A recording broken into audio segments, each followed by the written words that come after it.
going on, everybody? And thank you for tuning into this episode of the Decoy Podcast live stream. Still no official name on it, but I don't think we're ever going to get it because that just kind of seems like that's just going to be the intro to every single episode. So thanks for tuning in a little bit earlier than normal on Monday, but it's MLK Day, so happy everybody getting a day off. And also remembering a man that told us, judge people by the content of their character, not the color of their skin. And honestly, that's something a lot of people, especially on the internet, are forgetting. So I mean, hopefully this can be a nice reminder to do that.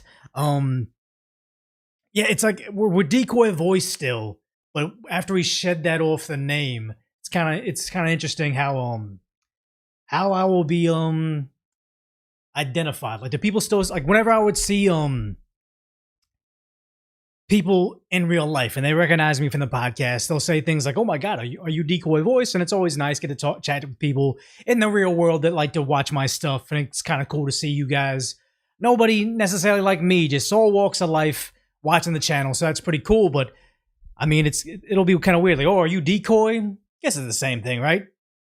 Do you prefer decaf or decoy on this side? No, I'm just decaf decoy because this was supposed to be the more chill version of the concise, lighthearted commentary. But I think I get amped up real quick, and we should make this kind of like sleepy time show. Like, we should be able to relax.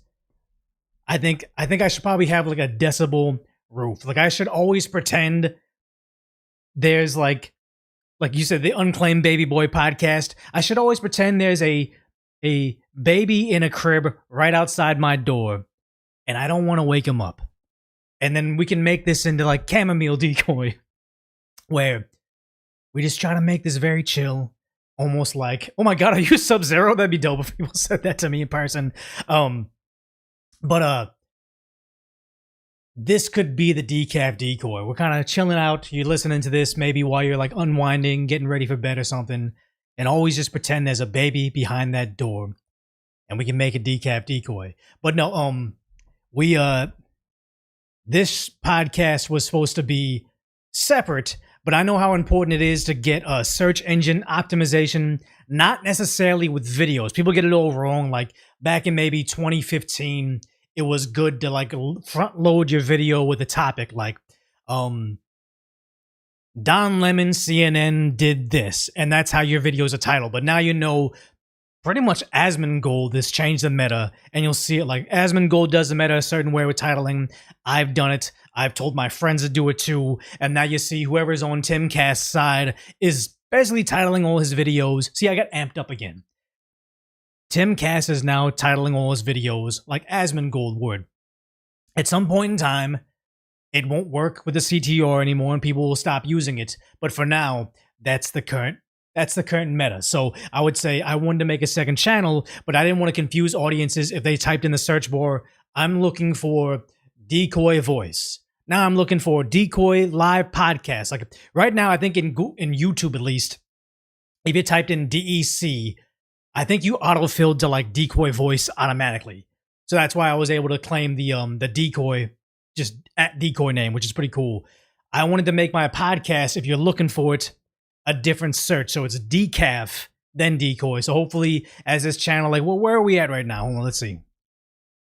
On Decoy, we're at 1.05 million subscribers, which is awesome. But decaf decoy, if you remember, on Friday, when we did the live stream kind of randomly in the afternoon, we were at 66,600, which is a bad number, and that's why I remember it. But now we're at 68.9. So I think we'll probably hit the threshold of 1 million subscribers over on decaf decoy in the near future. Not 1 million. 100,000 subscribers on decaf decoy in the near future. And I honestly think, like, it kind of looks ridiculous right now. Like, oh, I'm live streaming to 500 people on decaf decoy. But I think once we get to that 100,000, 200,000 mark on the decaf decoy live stream podcast channel, then it will kind of make this channel more legit, regular. Yeah, 1 million. F it. Like, let's try to get 1 million and like breakneck Brett Cooper live show speed, where she just out the gate, she had 100,000 subscribers and kind of hit 1 million. So yeah. Decoy, decaf, dominate. Decaf decoy. I don't even know that. Decoy voice was 7th down for you. Okay, so I mean, I used to think that that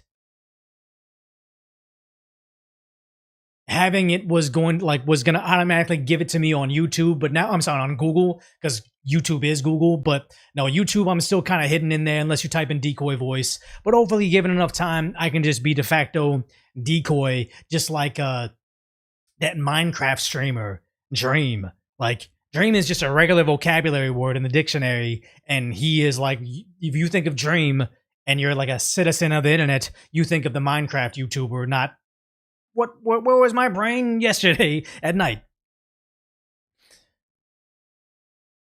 Can't take the caffeine out of the decoy. I mean, yes, I have a pretty much a large iced Americano every morning. I'm always kind of spazzy even without it, so I mean, I need to just mellow out though. But thanks for everybody over here being on Twitch. I mean, it's not 100% necessary, but if you guys have Amazon Prime and never use Twitch, you don't necessarily got to watch over there. I mean, watch me on the platform of your choice, but most of you guys are over on YouTube. That's pretty much where I'm known. But if you want on the platform of your choice, oh my gosh, you can go over to twitch.tv/decoy. If you have Amazon Prime, don't watch anybody on Twitch. You can attach your Amazon Prime account, your twitch.tv account, and then you can give me a free subscription of Amazon Prime, which is like a $5 a month subscription for me for free, already attached to your Amazon account. So if you want to, and it's not too confusing, that would really help me out. But again, if it's too much to ask for, like even me attaching those accounts was kind of weird.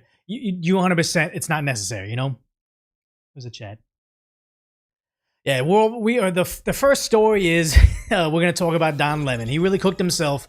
Thank you, Mevalon, for subscribing with Prime. Really appreciate that. Yeah, I think Don Lemon, I've said it before, we're gonna say it when we start the topic for the clip, but it's like Don Lemon is essentially living the dream career path in journalism if it was in reverse. Like if he started off attending protests with his cell phone, recording things on camera, possibly going to jail for what he thinks is journalism, getting a TikTok show where he interviews strangers on the street, and then has like a Substack where he has some subscribers, and then his career ends with him getting his own primetime show on CNN. Dream career. Like everybody would love that, recording on the street. Like that would be my dream for Nick Shirley. Is he started off doing YouTube pranks, goes on his Mormon mission, comes back with a different mentality on online content, does some really great journalism, goes to CCAT, goes to Ireland, interviews people on the street, watches like a civil unrest unfold in front of his face, then becomes a like the most followed street journalist out there, discovering, oh, thank you, Extra Crispy, for the 10 subscriptions. But then like Nick Shirley unravels the fraud over in Minneapolis, gets the governor to probably step down at some point in time, but then gets his own show on, I don't know, Fox News or maybe CBS at this point in time, but he gets his own primetime news show talking about the news. That's the dream career. Don Lemon is doing the same thing in reverse. He's not getting any younger, and not to like age shame somebody, but honestly, I just don't see somebody rebounding their career after being disgraced like this. Oh, thank you, Extra Crispy, for subscribing for yourself too. Appreciate that. Yeah, what am I doing still in California? I got family nearby. I got family that's gonna be here nearby. So since I was able to move out of LA, I was able to get closer to them. So I want to like go to more, what do they call it, tentpole events, but like regular events. Like before me going from LA to go see like my niece's cheer event or my nephew's baseball games, it'd be like an hour and a half journey, dodging traffic. It was like a whole day I'd had to set aside.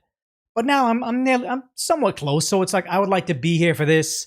We're gonna talk about California. We're gonna talk about taxes. We're gonna talk about the insane stuff happening over there, some Medicare fraud. So not by choice, especially since I've seen moderate success on the internet. I'm about to cut the California government a huge cut of my income in taxes. So I mean, hopefully I can get out of here at some point in time. Yeah, milestone events. Thank you, 504. Want to be there.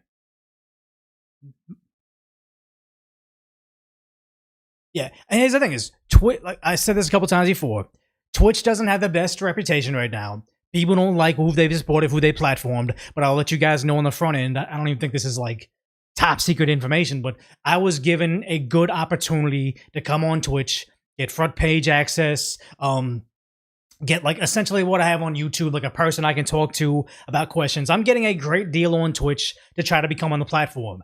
This is me believing that Twitch is trying to pivot away from people like Hassan, people like actually I don't even know too many people on Twitch, but it's like I watch Asmongold, I've seen Amiru, I'll watch Donut Operator, and who's even on my Twitch? Let's just say, who am I subscribed to on Twitch? I am subscribed to Asmongold, Asmongold 24/7, Justin Bieber, which is pretty awesome. Jalen Brown does some cool stuff on here. Tectone, and then Potastic P, that's the girl from MXR Plays. So I'm not following that many people over on Twitch, but it's honestly, I think that maybe they're possibly pivoting away from what's going on there. The one thing I kept on saying is you guys were seeing ads over on Twitch, which is, oh, thank you, Karka? I'm sorry. Thank you for your Prime sub. But that's the thing, is like after the dog shocking incident, I think they gotta pivot away. Yeah, MXR Plays, man, they're pretty much done, I think. I know they have the Patreon, but yeah, I think it's pretty much over, unfortunately. Yeah, Twitch used to be the gamer channel, and now it's like the go on, put those words together, channel. Like it's bizarre how I meant to bring it up last live stream, but again, I just gave you the list of all the people I watch. I don't really click too many other things on the side. I'm just kind of like exploring to see who's successful. Below the people I follow, there's this little window saying, oh, who also was live. So this is like front page access. It was like 4 VTuber girls, all with the same face with their mouth open, and it's like, it's go on material, and they're all front page status. And I'm like, there's nothing on my search history, my watch history, on my Amazon Prime thing that would make you think I want to watch those girls. But that is who is the front page of Twitch. So it's like, possibly you can't just overnight pivot your channel and say, or pivot your platform and say, we're no longer going to push that. We're going to push your moderate commentator channels like Decoy. They had to reach out to me, get me to take the bait, have me on the platform. So I'm just appreciative of the opportunity, and also the idea that that they're looking for talent outside their own network. Obviously, me live streaming, I'm not that good. Like, let's just be honest. Like, I've seen Asmongold, and he'll watch my content and react to it and make his own video on it and do his live stream on it. He's got a better pace. He reads chat more. You'll notice with me where I will kind of go on a thing, like you'll see, I don't want to like spoil something, but it's like, okay, the second topic of the day is going to be about what's going on over at Target. I'll have this. I have a lot of stuff I want to talk about with this. Like, I pretty much have it planned out, you know, roughly how the story is. There's no script or anything. I sometimes will get so caught up in the in my storyline of like the things I want to say, I'll ignore chat. And one thing that Asmongold has on, I mean, all these, you know, top tier streamers, they go back and forth on the chat. Like, oh yeah, early stream, be safe, choo choo. I don't know what that is in reference to, but just the idea that I need to learn how to become a better live streamer. I feel like I do 3 hours at most, 5 hours at one day, and I'm kind of cooked in the head. I think it's more me like watching stuff. Like, I honestly think I need a stopwatch or a clock near you for each story. I think I need a guest. Like, honestly, when I did the show with Mally Mouse, that was so easy for me to be able to say, here's my topic, here's your thoughts, here's my thoughts. Like, it's a lot of listening, looking at chat, and interacting. It seems more like a conversation as opposed to me like just flipping out for 3 hours. We're back here with smash a like button. What, like, you know, it's like I need to make decaf deco. Oh, thank you, Beer Bark Uts or Bark Nuts for this Prime sub. But I need to make it more chill. If I had a guest, I even have a secondary mic here. When I had the other Decoy on the channel, if I could have an IRL guest that I could co-host a show with, that would be ideal. But it's like, I think you have to have an in-person thing. Like it's different to have a essentially a Zoom meeting co-host. Not to say anybody's necessarily bad at it, but I just think that for me to make it most natural, I was gonna have a guy that was gonna co-host, but he's lived too far, and then he moved out of state. So some point we'll try to. The decoy coffee mugs. We have this one that was my bestseller. The Trump mugshot mug. This was a great seller. This was like an iconic moment in the in the uh in the election cycle when they arrested him. Obviously, when they took off part of his ear, that was bigger, but this was a great moment. Also made some, what do you call it? Before AI generative fill was more commonly used, people were saying that I was a Fed because my image, like the official mugshot, is kind of him, a jaw to the side, and mine was dead on. So I had more mugshot than everybody else. It was just AI generative fill. Like there's more of his tie in this image to make it centered and kind of like, more harmonious visually. And people are like, what the heck? Decoy has a different mugshot than the one that got released to the public. And I'm like, you guys, man. You'd think that if the feds were going to,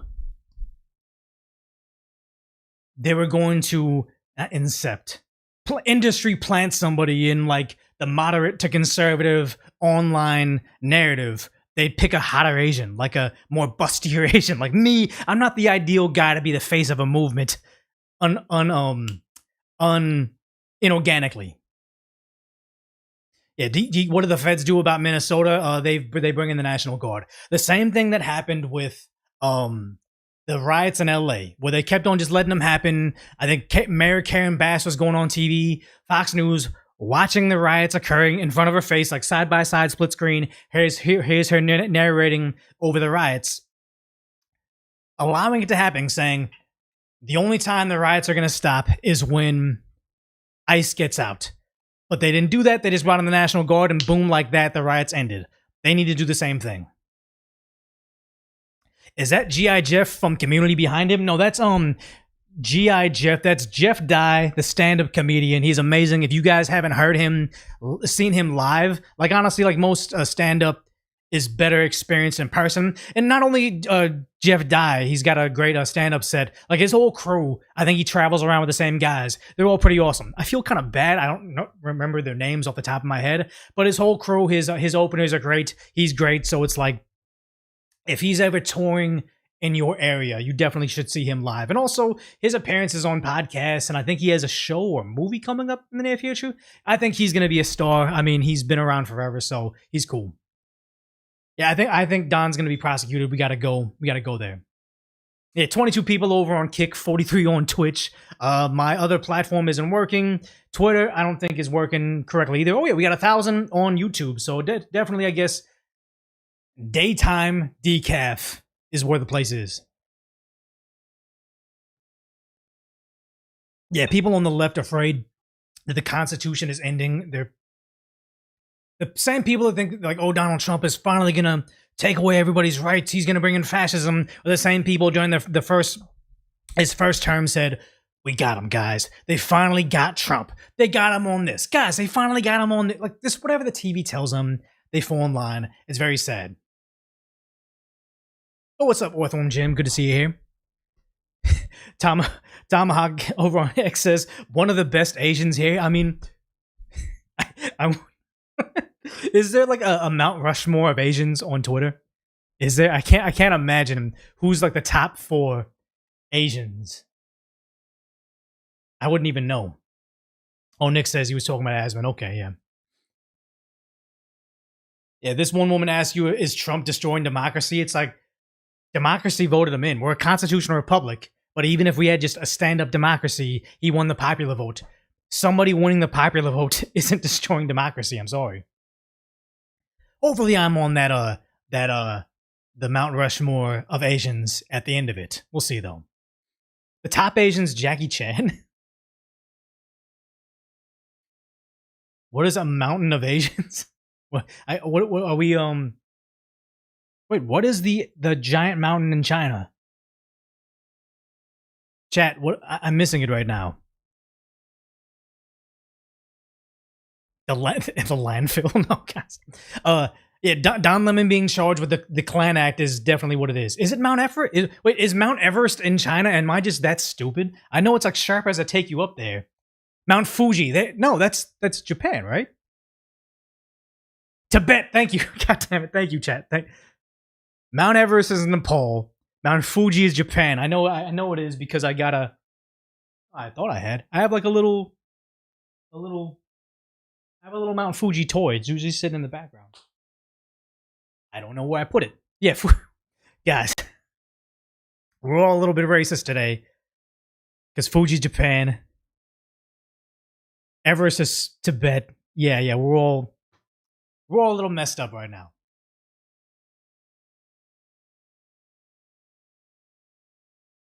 And you know it's wait, it's I gotta look it up now.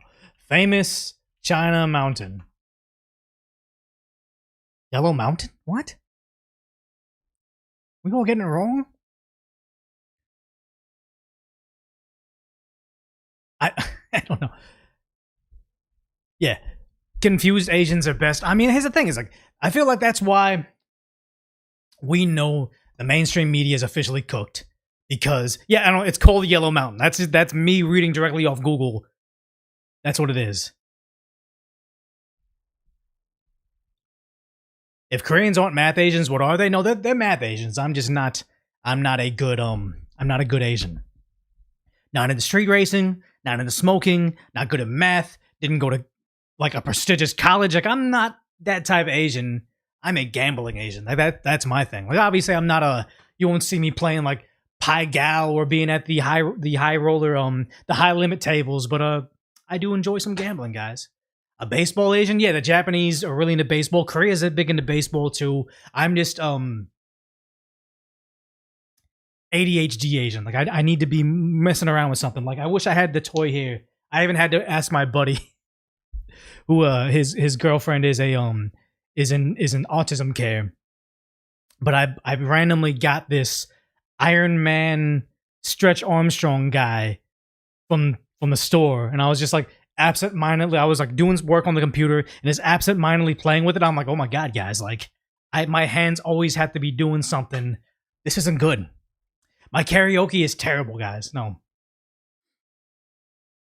Yeah, thanks for the super chats. I'll cover the super chats at the end of the show. No, not even Somalian autism care. It's legitimately caring for the people that need it most. And it's sad to say that it's like the fraudsters hide behind that. These people really do need care. They need extra like teaching. They need like specialists and everything. What she does is a very difficult job. And then you have Somalians saying, hey, look, Americans essentially have a soft spot for this, so they will just write blank checks for this. The Decoy Learning Center, that would be funny. The Decaf Learning Center podcast that I can just get, $2.3 billion because I'm teaching on YouTube. I'm teaching 1,200 of you guys. I think overall it's 1,300 across platforms. And if you guys are all autistic, I feel like I could register you guys, right? No? I feel like we have to, right? ADHD and gambling is a horrible mix. You're telling me, guys. Because here's the thing: is like, I love sports. You'll see me wearing jerseys all the time, or you'll see all the sports teams that I like back here all the time. But even placing small bets, I'm talking about like $10. I'm in Vegas. I'm putting $20 on the Celtics to win it all. It just makes it so much more interesting to me. Like, it has to be there. Like, I think that a long time ago, like, I'd be driving late at night all the time, and like, you get tired, and someone said, oh, if you're ever feeling like you're gonna fall asleep on the road, you take your wallet and you hang it out the window as you drive, and all of a sudden your eyes, like, you get locked in. Like, nothing wakes you up more than having your ID or your credit cards, your cash, everything hanging out the window, and you're like, you're locked in. And I'm like, I get the same effect from having $10 on a Dodger game than having my stuff out the window. Like, that's what it is. You guys said you would never do that, but honestly, I think being locked in from that, and I'm not recommending this at all, but being locked in from having your wallet out the window is better than getting in a crash.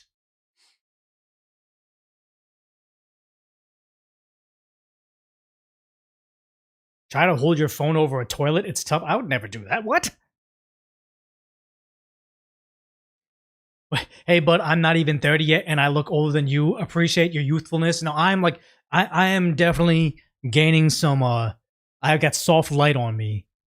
This, look, I'm like D in Oh my god, it's so bright.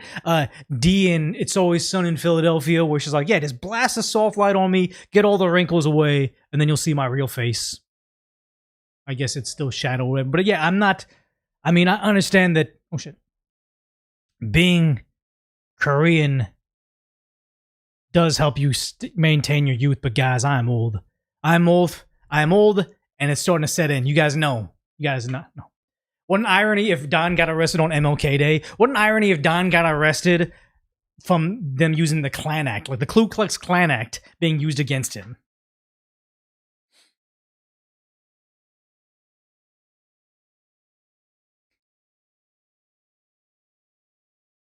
Do I make prediction bets? No, I don't make any prediction bets. I don't like the, what was it? I know a lot of my pairs are being sponsored by Polymarket, so, but honestly, I haven't been taking ad deals in a long time anyway, so I'm a one-man operation, and hopefully I don't have to take brand deals that are going to mess with me on the back end ever again. But wait. But the was it Polymarket or was it the other gambling website? But they said, "Oh, will Donald Trump will he invade Venezuela?" And apparently they weren't paying him out on that. They were saying, "Oh, he actually didn't technically do it." It's like, see, I don't trust all that stuff. Anything that can like divide between the lines, like Ohtani hitting 3 home runs in a game, that's a stat. You know that. Not, oh, technically they didn't do it. I don't like it.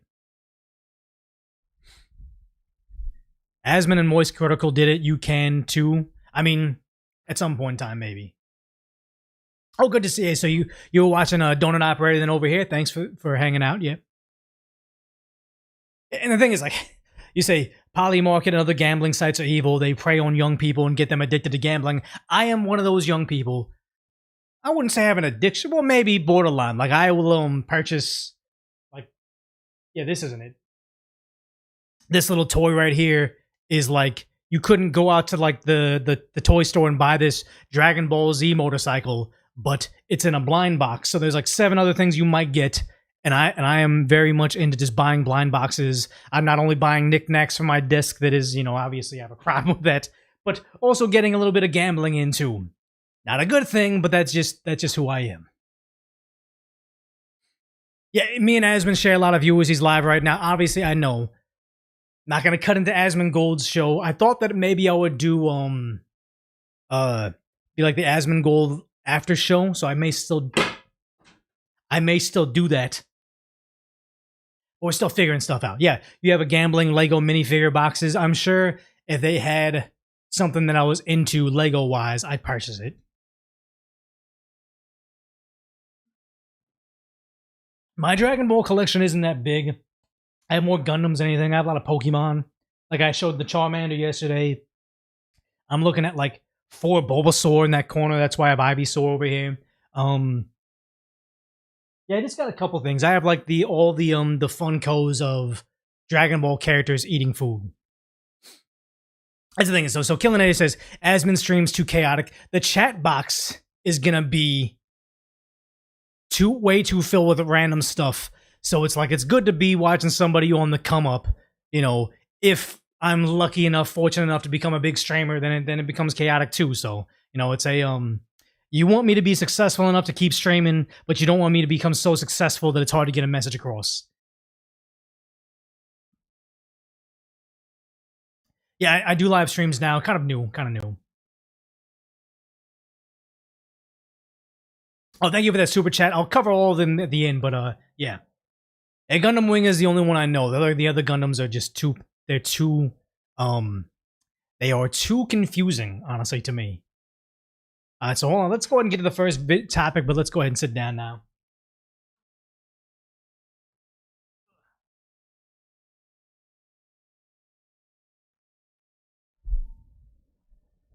They probably were worth more than the end of the show, but honestly, oh yeah, I even got a Gengar pillow that I take naps. I don't have a couch in this office, but I have a giant Gengar that I will sleep on. It's kind of weird that I would move him, But now it's kind of just menacing that he's back there.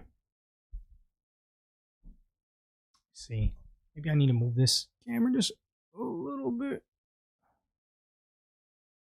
There it is. Yeah, that's probably better. Too confusing. Yeah, I mean, what is it? Gundam Seed with all the different countries in it. It's like, it's just different. Yeah, it's a Rams mini helmet. Rams mini helmet, a Dodger cap, and also a Ducks mask. That's where we are right now. I used to watch the Kings a bit, but nah, that Ducks mask was too epic to not have over there. Oh, thanks for coming over here from the regular videos. Yeah, you never win much in gambling. That's why they offer these companies wouldn't push gambling if you're going to win money. You're going to lose money. That's the only reason it's like a thing.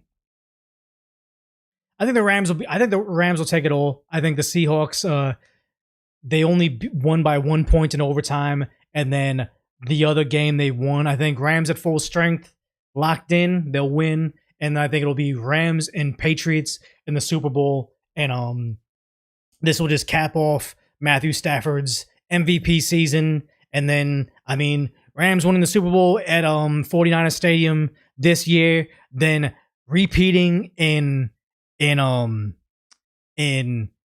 SoFi Center next year will solidify him of being like, one of the great quarterbacks. Because it's like, yeah, nobody really thinks of Matthew Stafford as one of the all-time great quarterbacks in football. But honestly, if you ever ask any of the people in the league, wide receivers, cornerbacks, or even a defensive lineman, they say, who's the best quarterback? They all say Stafford. Yeah, sports nerds. I really am one. My podcast should have been politics. It should have been sports. Everything would have been better. Hall of Fame worthy? Yeah. I mean, Hall of Fame isn't what it is. You know what I mean? I think he is. Yeah, modern sports card collecting is just gambling. Even buying, what was that one toy? He was big for a while, then he's not. He's like this little gremlin that sits on your purse. Labubu. Labubu was just gambling. Yeah, politics news is better. I mean, I feel like what a lot of people wanted was just kind of a person, a regular guy that covers politics and just it doesn't try to push too much stuff. And I feel like I've been pretty much that. So I think Don Lemon's going to prison. I think Don Lemon, being so desperate to become relevant in the news space again, has managed to commit himself a pretty hefty fine that's probably going to get him charged with the Klan Act. It's actually outrageous that he's here now. They're getting the operation together again. This is an operation that is secret, that they invited folks out. Can't tell you what is going to happen, but you're going to watch it live unfold. So he knows what's going to happen already. He came out here to record it because it's this top secret operation where they got their festive whistles around their necks because they're going to go charge into a church. It's disgusting. Here on the Don Lemon Show, there are for this reason,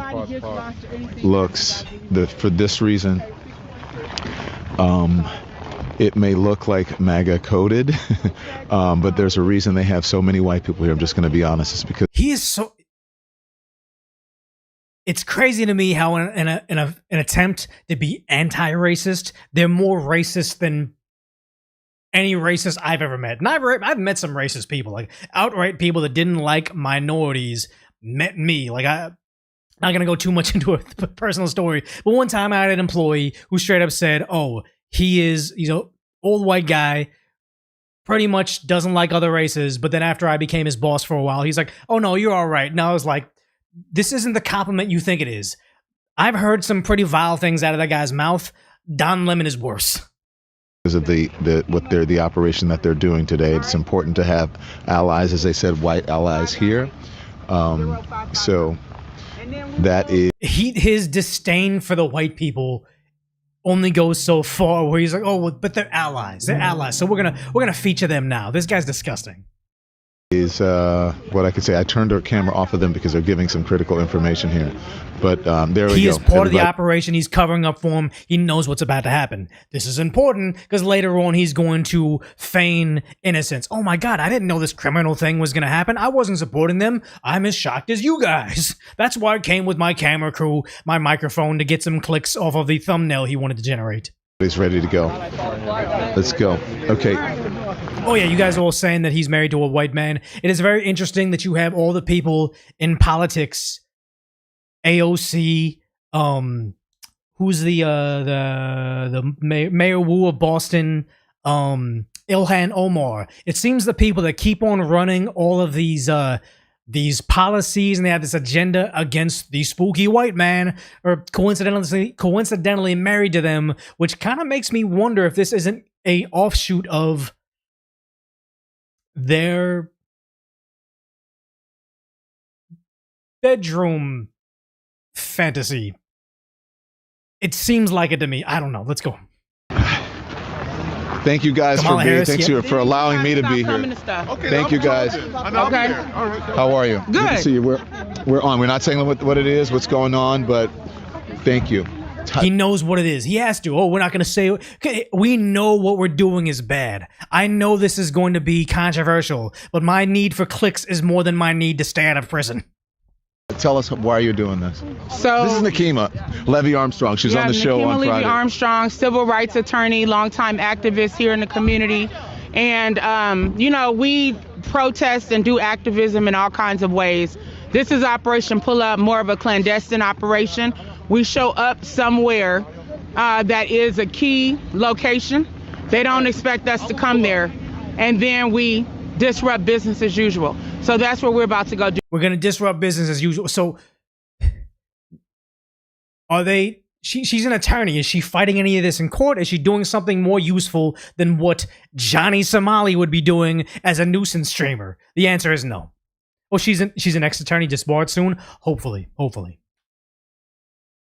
Right now, we've had a lot of success with the times we have done Operation Pull Up. Yeah. After George Floyd was killed, we went to the Police Federation head's home and staged a demonstration there. So since the BLM Summer of Love, they've been doing the same thing. Have they accomplished anything? Did they get giant police change? Did they stop police brutality or black men not being ended in the streets anymore? Or did this just cater to your ego and help you fundraise some money for your cause? Because if you didn't stop anything, why do you think doing it again is going to change anything? This is outrageous. We also went to the head of the U.S. Marshals from Minnesota after Winston Smith was killed by the U.S. Marshals. We went there after Daunte Wright was killed when AG Keith Ellison. Okay, so yeah, I thought this was a longer video, but yeah, they're out there. We know this is going to be illegal, top secret. They're out there giving their full names. They're so proud about it. So this was actually what happened. They charged into this church, terrifying families, because apparently they're the good guys.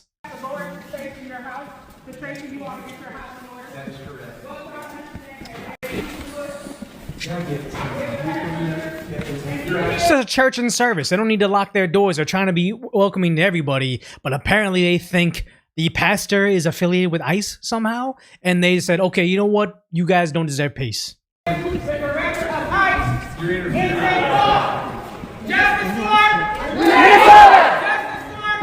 Good! Oh, God. Renee Good! Renee Good! Oh, God, this guy's so loud. I wonder if this girl's covering her mouth because she doesn't want to be on camera, or do these people smell terrible? Hands Up, Don't Shoot was a hoax. It was a lie.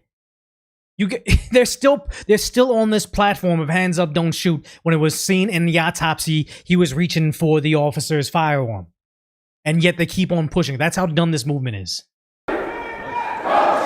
It's like, yeah, you say they pick the worst people to select as their martyrs because that's all they have. If they're getting ended by law enforcement, they've been doing something wrong. And the bizarre part about it is, I forget this name, chat, you'll probably know. There's a black man, he got pulled over by the police officers, or by the police, and said, hey, I gotta, it's like, I'm making this story shorter, but it's like, hey, I got my CCW, I have my firearm in the glove compartment. Want me to get it? He's like, officer says yes. Black man opens up his glove box, starts bringing out the firearm, and the officer says no, pulls out, and actually ends him right there. Terrible actions by the police. Most Americans can get on his side. Why they chose to march on behalf of Breonna Taylor, Jacob Blake, George Floyd, and not that guy is very puzzling if they weren't just trying to cause division. Unless they're just trying to cause division with the most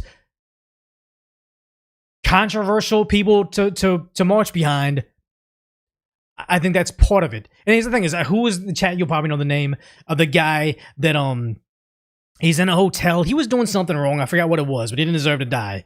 And the officer, Philando Castile, is that his name? I believe so.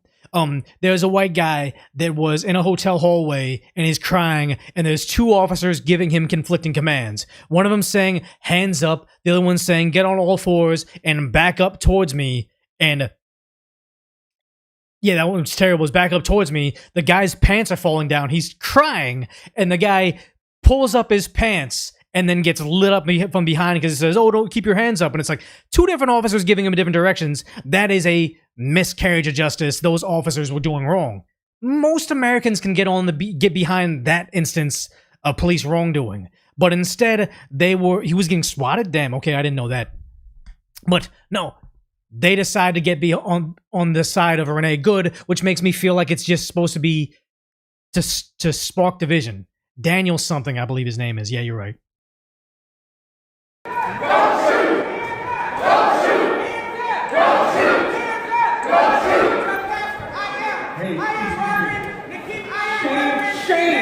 Where are you? Where are you? Where are you? Where are your people? Why are you not at Whipple every day fighting for the humanity, standing for our people? This guy, I think he's unemployed. We're going to go more into his story. But this guy yelling at him right now,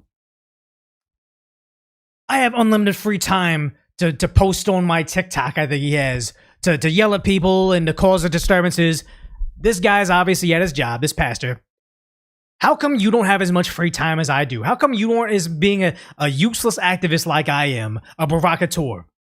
Yeah, where are you? He's at church. Of course he is. Why don't they have security to pull the trespassers out? Because if you live in a high-trust society of all individuals that just want to praise Jesus and aren't trying to disturb other people, you don't need locks on the doors. But now Minnesota, Minneapolis, so this is I think St. Jude's maybe? I'm getting confused maybe. I forget. But it's, you shouldn't have to lock these people out if you have a lawful society. Where are you? You drink your coffee, you got your jewelry, you have your nice clothes, but what do you do? What do you do to stand for your Somali? I think he's like one of those First Amendment auditors where at some level he knows he's doing wrong. He's trying to be so provocative and try to yell at this guy's, what looks like his girlfriend, maybe his sister, his loved one. He wants him to get angry and take a swing at him because then it'll make him rich or he'll be able to sue or whatever it is. Like, he's just looking for a reaction. He knows that his going insane and yelling at regular people while they're trying to attend church, it's not going to stop ICE deportations. This is just part of his content. Somali and Latino communities. I'm not going to comment. You have no comment. Exactly. He didn't give him what he wanted, so he moved on. It's sad. It's like that kid is crying as his father's trying to console him, and they're just, oh, here's his face. Doing absolutely nothing for your Latino and Somali brothers and sisters. You come here to Okay, he's yelling at them for doing nothing for the Latinos and the Somali community, but he's talking about the illegals. Like, there's plenty of Latinos and Somalians that are here illegally that aren't committing fraud. They don't need protection. They're just law-abiding citizens. The Trump administration isn't knocking on random doors saying, where the brown people at? We got to arrest them. Like, that's what they're trying to tell them. But he's saying, you guys are doing nothing for the Latino and brown community. But this guy simultaneously is not doing anything for the Latino and brown community other than causing a disturbance to trigger Trump to bring in more DHS agents and Border Patrol agents to flood the zone. he's actually making it worse for the Latino and brown community because he's trying to make border laws about him and his social media platform, and yet he has the audacity to say you guys aren't doing anything when he's more of a detriment to them than anything. Man wearing a suit is a preacher? Did Jesus wear a suit? Did Jesus profit off the words? No, Jesus would dine with immigrants. Do not touch I don't think this guy knows much about Christianity. If he cared about Jesus's teachings, he would not be in here disturbing a church procession. Hey, don't You are a fake Christian. Why are you not standing with your Somali and Latino communities? Why do I not see you out at Whipple every day protesting this attack? Because they have jobs, they have regular stuff to do. You're sinners. You're pretending to be Christians. But we know you live an easy life, don't you? A very easy life. This guy's life is incredibly easy. Okay, so he's out there yelling, going crazy, but it wasn't just him. Like, it wasn't just that guy. Don Lemon was actually out there recording this as well, thinking that he's on the right side. Like, he knows this guy's going nuts, yelling at regular people, terrifying the kids at church, and here he is like, oh, this is good content. This is the beginning of what's going to happen here. When you violate people's due process, when you pull people off the street. When you violate people's due process, didn't have due process on the way in, they're not getting it on the way out. You start dragging them and hurting them and not abiding. Wait, people. They're dragging them and hurting them. He's offering them $3,000 to self-deport. Have plenty of time to rearrange everything, free flight home. That's not dragging and hurting people. This is also the Democrats saying, you lose your court case in court. ICE would like to be inside the courtrooms to just peacefully take them. And that's what people were even talking about, where like, how did Obama deport arguably more people and it didn't have ICE agents in the streets? It's because these sanctuary cities and all these deep blue states were just allowing them to be inside the courthouses to take them peacefully when they're already in custody. They're causing this scenario of people screaming and crying because they want to complain about it. Not because they're going to defeat Trump with it, but because they need the havoc so they can say, oh, look, Trump is so bad for doing something that Obama did as well. Off the street, you start dragging them and hurting them and not abiding by the Constitution. When you start doing all of that, people get upset and angry. And if you remember, people get upset and angry. Yeah, he's condoning all this shouting and yelling, this literal crime that he's likely going to be charged with the Ku Klux Klan Act. Here he is, just supporting it, trying to give them cover. Here's why this is a good thing. What the Civil Rights Movement was about. The Civil Rights Movement was about these very kinds of protests. And for some reason, in our modern era, people think that in order to have protests, you got to be... Someone said, this Lemon doesn't even know the Constitution. No, he knows the Constitution. He's been on CNN forever. He just doesn't care. You know, cordoned off to a certain area and, you know, what time you can protest. There's nothing in the Constitution that tells you what time you can protest. Here he is making something very, very complicated. What time? They didn't say what time you can protest. You can't just march on private property on public streets and block everybody's ability to practice their religion or travel throughout their city. They're just trying to make it this small thing. Oh, no, they want to tell us what time we could protest. It's like, no, you just have to do it lawfully. But they're trying to say what you're seeing right here is lawful protest. You can protest at any time. That's the whole point of it, is to disrupt. To make uncomfortable, and that's what they're doing, and that's what I believe when I say everyone has to be willing to sacrifice something. You have to make people uncomfortable in these. You have to make people uncomfortable. This is the goal. You have to do this to them, and I assure you, if a giant mob of white Christian nationalists kicked the door down at whatever apartment or condo or housing community that Don Lemon lived in, he wouldn't be saying, "Oh, you know what? These fine young gentlemen need their First Amendment rights. Of course, I have to sacrifice my peace so we can allow them to do this." No. It's always volunteering your freedoms because I want to do something because I don't have anything better to do with my life. And of course, they even have an attorney with this group here. They probably could do things legally to help these people. Why? They're that attorney. Why aren't they helping them win their citizenship cases? Or is this easier? Times, if you see how uncomfortably and how harsh people are being treated on the streets, you have to be willing to go into places and disrupt and make people uncomfortable.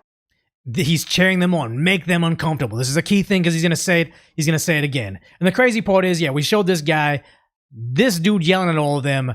He's been known from before. Apparently, he was a guy that was arrested over in DC. I think I even saw him. I saw a video of him getting arrested over in New York City too. Chat, correct me if I'm wrong, but this is him. He's just this is his life. You realize that you're violating the Constitution. You are fucking. What's up? This is all he does. He's always out there just to antagonize people, saying, "How come you're not helping the black and brown people?" This is not helping them either. This is him just trying to make social media moments. That's a lot. I don't get paid at all. I'm a volunteer. I do this for love of the Republic. Unlike you.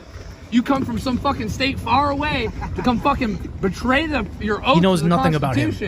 It's funny to you, motherfucker? You piece of fucking shit. And again, I think that's all it is he's just trying to antagonize. He's like the kid brother. He's a little kid brother that just wants you to annoy Big Brother so much that the Big Brother turns around and slaps him and pushes him on the ground saying, "Hey, shut up," so he can say, "Mommy, court system, please, they're bullying me. I need to get compensation for this." Never did a damn thing for this country. He's a child throwing a tantrum. Yep. What's up, bitch? What's up? Hi, how's it going? What you got to say, motherfucker? What you got to say? Oh, here's the thing. I think this is a civilian back here. Look at this guy square up on him. I don't think sadly, this guy doesn't want this National Guardsman to actually square up with him. Coincidentally, he kind of does. You wear that uniform with pride. What's up, bitch? What's up? Hi, how's it going? What you got to say, motherfucker? Yeah, it woke him up. Does he have rank on him? I don't know. Let's see. What you got to say, you punk ass bitch? You're harassing our fuck off. I'm a combat infantry veteran. These fuckers ain't done. I wonder if this is Stolen Valley. He says I'm a combat veteran. I don't know, man. I don't know, guys. Is he? Because his name is out there. What is his name? He has a name. Let me see. All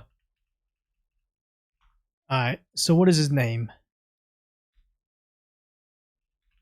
Is that Stolen Valor?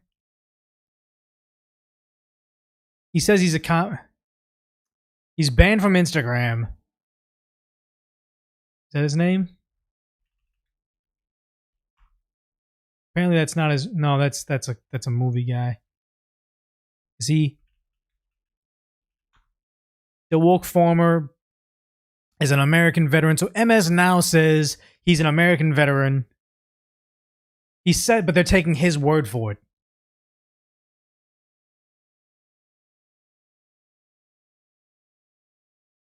I don't think he would have said infantry if it was Stolen Valor. Former combat infantry. It's unverified.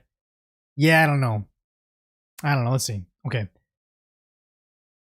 Shit. Yeah, and I served for 30 fucking years. So what? Yo, so you don't believe in the Constitution either, asshole? That's exactly why they're out. You're so fucking stupid. You don't know nothing about the Constitution. If he did, he would know that this isn't protected free speech marching into a church. But again, here's Don Lemon not only recording alongside this guy, but apparently he was like, he was thanking them. You think they're patriots?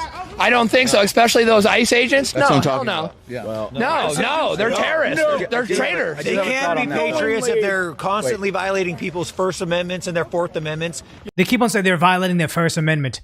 Stopping you from blocking a street or hitting or flooring the gas into an ICE agent isn't your First Amendment right, but they're just going to ignore that inconvenient fact.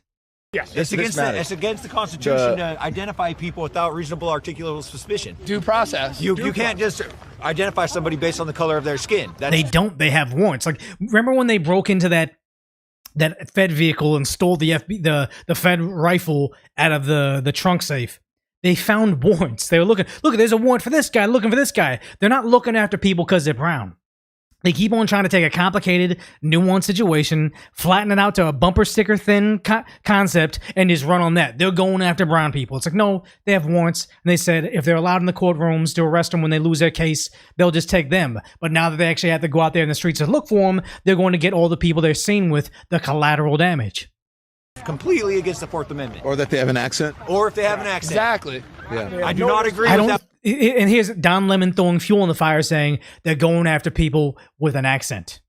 That's not happening, but he's trying to rile them up so they commit more crimes so he can have them on a show for more relevance on his news thing. No, it's not. That's not his name either.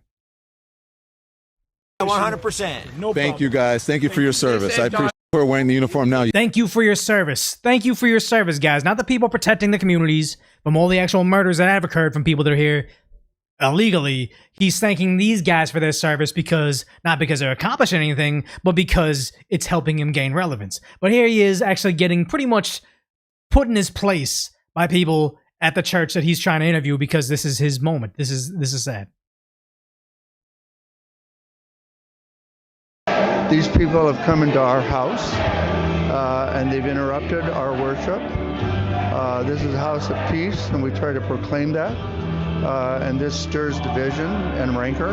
Yeah, they're not changing the mind of anybody in that church by marching in there and saying, well, how come you don't care about black and brown people? Help the Somalians, help the Latinos. Like, there could be a conversation with them. Maybe they attend the church, and during conversations they can say, hey, do you know that this person got removed because of his accent? Do you know that this person was a U.S. citizen and they lost their life because they were just peacefully having their voice be heard? Like, those are things that you can actually change. You can win hearts and minds that way.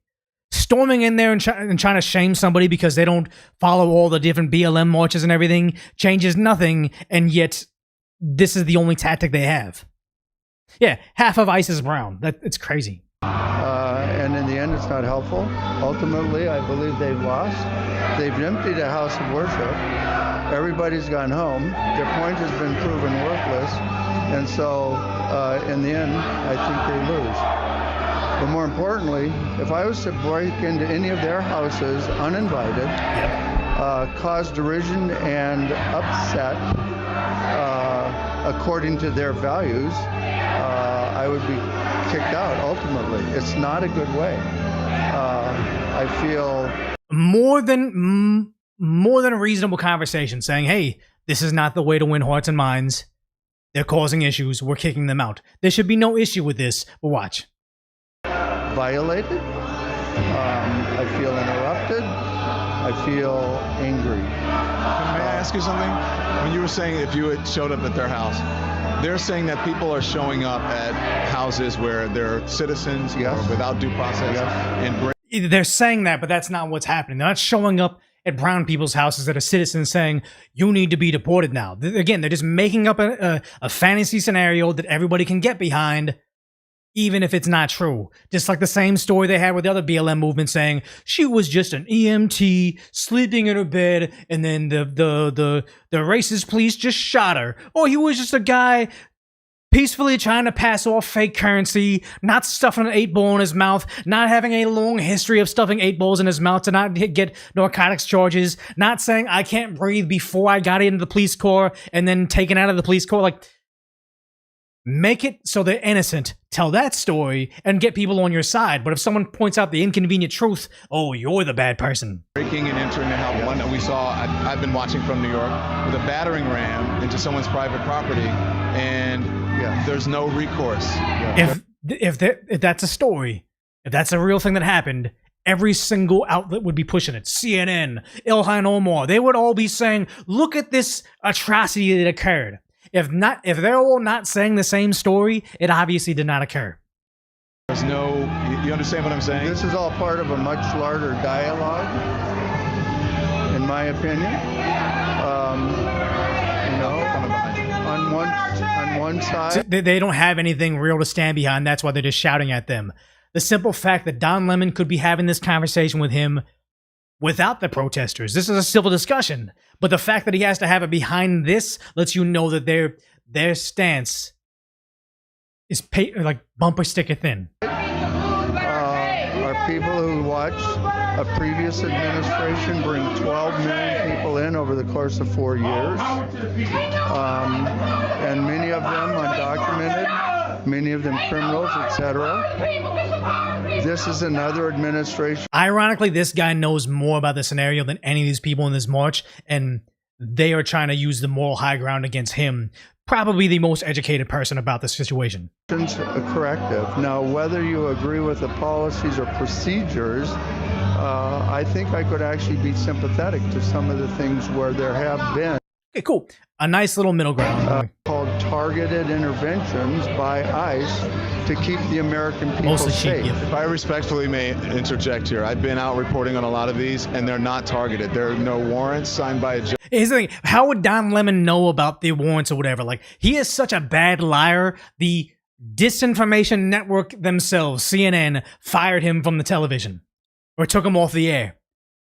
He is all of the check boxes of what CNN wants for their primetime news personality, and yet even someone with his identity couldn't stay on CNN. That's how misinformed he is, and yet he's going to sit here and say, well, actually, I've been on the streets and I saw this stuff. It's like, if you've been on the streets, where's the video of it? Can you show us? Or is it just more lies to try to get him on your side?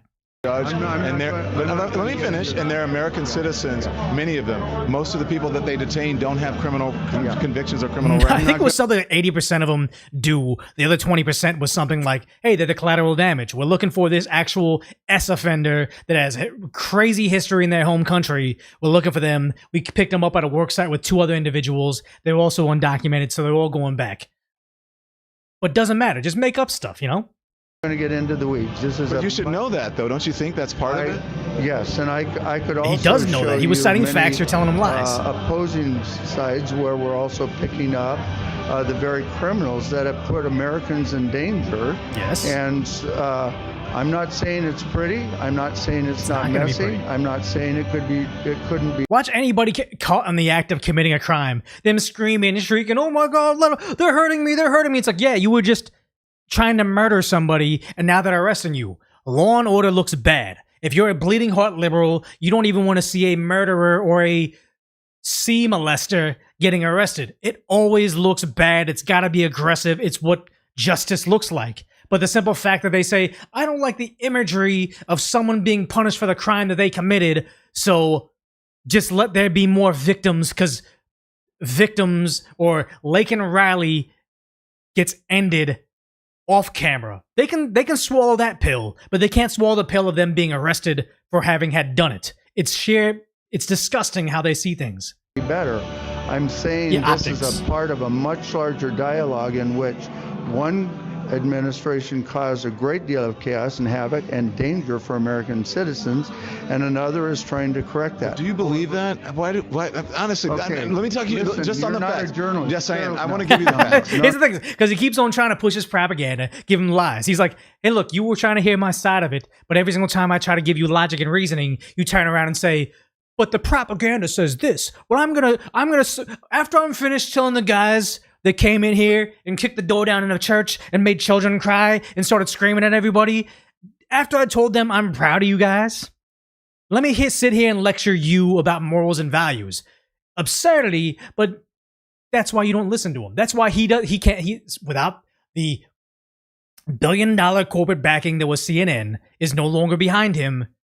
He's powerless because people know he's bullshit. If CNN says he's bullshit, the average person does too. No. Did you know that undocumented people and immigrants commit done. far Yeah, we're less done. We're crime done. than American citizens? We're done here. We're done here. Than natural-born Americans? You won't listen. If you Because could it's a ask lie. me I'm giving you the if facts. you It not is. Give me facts. I would have a conversation. But I can respond to you. No, we're done. Did Jesus stand with the oppressed? He doesn't want to listen to facts. They're not facts though. But here's the thing: it's like he is that smug self-assuredness that nobody's watching anymore. He's not on TV anymore. He's my peer. He's the same thing as me going on the internet. If I can do 10x the viewership of him, someone that is like, I believe he probably has a college education. I know that he had institutional backing with CNN. If you have somebody like Don Lemon on the top of CNN intersecting with barely literate decoy voice, you know your career is cooked. That's the interesting thing about this is that they won't listen to facts. And They're not facts though. He's just lying. It's like they won't listen to my propaganda. How dare they? You won't because when you because pose as a journalist. I am a and you journalist. ask me Journalist gives questions, facts. No. You're not a journalist. You're like a TikToker at this point. So You start correcting me with facts and don't have. You shouldn't hear the facts. Of course, That I should most hear of the people facts. who are picked up but are will you not- give me the have facts no- on he's both saying sides? most No. people picked up are not illegals. He has the audacity to say that, backed by nothing. That is the facts on both sides. Most of the people who are picked up and are detained are not convicted. They have no criminal convictions. They have no. Okay, no. criminal Is he moving the goalpost, saying they don't have convictions, or they're not illegals, or they're U.S. citizens? See, it's tumbling down on what the reality is and what they just want to push, and yet he has the audacity to think, "Keep listening to me. I'm gonna shift the goalpost until I'm right." None. That immigrants commit far less crime than native-born Americans. Don Lemon is no So different they than Johnny won't listen Somali the to me. Facts. Anyways, these folks are still out here. These folks are still out here. How come we can't disturb your church hearing? And it wasn't the only one. Everything that's going on in the Twin Cities right now, but I don't think it's good to fight fire with fire. I think it's good to speak up, and I think it's good to protest, but I think it's better to do it in a peaceful way. I don't think the answer is going into God's church. Donnie Somali. This is peaceful. Well, it's trespassing. Nobody fighting. It's trespassing. Yeah. How would you feel It's if a I went crime. to your house and I started yelling? Yep. It depends on what I did, but not. It depends on what I did. They did nothing. That's what I'm saying. The church people have nothing to do with ICE operations. They're going to church. So he's saying they committed the crime of being white and Christian. So of course we can invade their place of worship. This guy, Donnie Somali, is a madman. In my house, that's a whole different thing. I think these people would go inside of anybody's house. This is a house of God. Which makes it everybody's house. Yes, it is. But Yeah, here's the thing: is everybody's house. Everybody's free to go in there and worship. Just because that's one thing that bothered me when I was like a security guard. People don't know the difference between public and open to the public. If we work at a farmer's market, it is open to the public. Anybody can come. But then people think that it's like a library where they say, no, my taxes pay for this place, so if I want to come in here and start shouting at people with a megaphone or like going crazy for my TikTok, it's a public place. It's, no, it's open to the public. We can still kick you out of it. But he doesn't understand that. in a house, people don't yell at each other. Yes. Yeah, there was a lot of yelling in my house growing up. We still loved each other. Yeah, from people in your family, not strangers that say, I have a social justice movement, so I get to kick over your mashed potatoes. Ridiculous. Yeah, but Donnie Somali's that doesn't canon. necessarily mean that yelling is the answer, right? I'm sorry? That doesn't necessarily mean yelling is the answer, right? No, but I think it's the way you work things out is that you talk to each other, you disagree. Sometimes it's heated, sometimes it's not. But at the end of the day, we're all human beings. And I think maybe if the pastor would like try to calm things down and say, How could the pastor calm you guys down? What is he going to do? Bend the knee to you guys and say, please take my church and use it to stop ICE operations? Like, there's nothing that the pastor could do to calm these people down. They've been protesting since George Floyd, and they're still just as angry about accomplishing nothing. They want compliance, but they don't even know what compliance is. They're like that Joker meme. Like, I'm like a dog chasing a car. That's all they are. Like, Donnie Somali is a dog chasing a car where if he caught up to it, he wouldn't even know what to do with it. If he got everybody in this church to say, please use us as your weapon to stop ICE, what would then be the next step? Are they all going to march in the streets too? Like, it would just be pester the next person. There's no actual end game for them. hey, let's all talk together and make this peaceful and not be so us against them. I think that it's good to talk, but then why don't we do that, Yes. right? Yeah. I don't think trespassing, I think protesting on the streets is fine, but I think there's a difference between that. Okay, he's part of the problem then. If he says, you know what, you guys can protest and march in the streets, but don't come here. Everybody like, well, I'm the exception to the rule. Who was that journalist or politician that lived in a gated community? And they're like, yeah, they have a tweet about BLM protests marching out there. But then when they had them getting in their gated community, I came home and they're marching on my streets. I need them out. Where are the police? And it's like, yeah, you can't empower them and be afraid of them and say, okay, cool, I'm going to volunteer the other people's freedoms to move around freely across the city. But once they come in and impede on my ability to do what I want to do, no, that's where I draw the line. No, I think he's part of the problem then. And then going into someone's property and then Yeah, it's never going to stop. You thumbs upping your way across this doesn't ever exclude you from the mob being the mob. And here's the thing: is he's later gonna feign, like Donnie Somali is later gonna feign he had nothing to do with this, but before he was saying, hey, It's good to make them uncomfortable. Here he is again, saying the same thing. This was their mission goal. That's why he's out there recording. That's why he was told about this secret operation to come out here and say, let's make them uncomfortable. Let's make children cry because that's going to stop ICE. Watch this guy here. Look, he's hugging his kid. And again, zoom in because this is what they wanted. These people are fucking disgusting. You know, I've imagined it's uncomfortable and traumatic for the people here, but again, yeah, traumatic. I'm here to cause trauma to kids. They think they're the good guys. Careful, it's very slippery right here. Yeah. It's uncomfortable and traumatic for the people here, but that's what really, careful, please, really slippery. Not kidding. That's what protesting is about, and so. Uncomfortable and traumatic. That's their goal. And here he is again. He's going to later feign that he doesn't know about this, but their goal was uncomfortable, traumatic. You heard what some of the folks said in there, you know, that this is, they shouldn't be there and, you know, they shouldn't be uncomfortable and this is our house and whatever.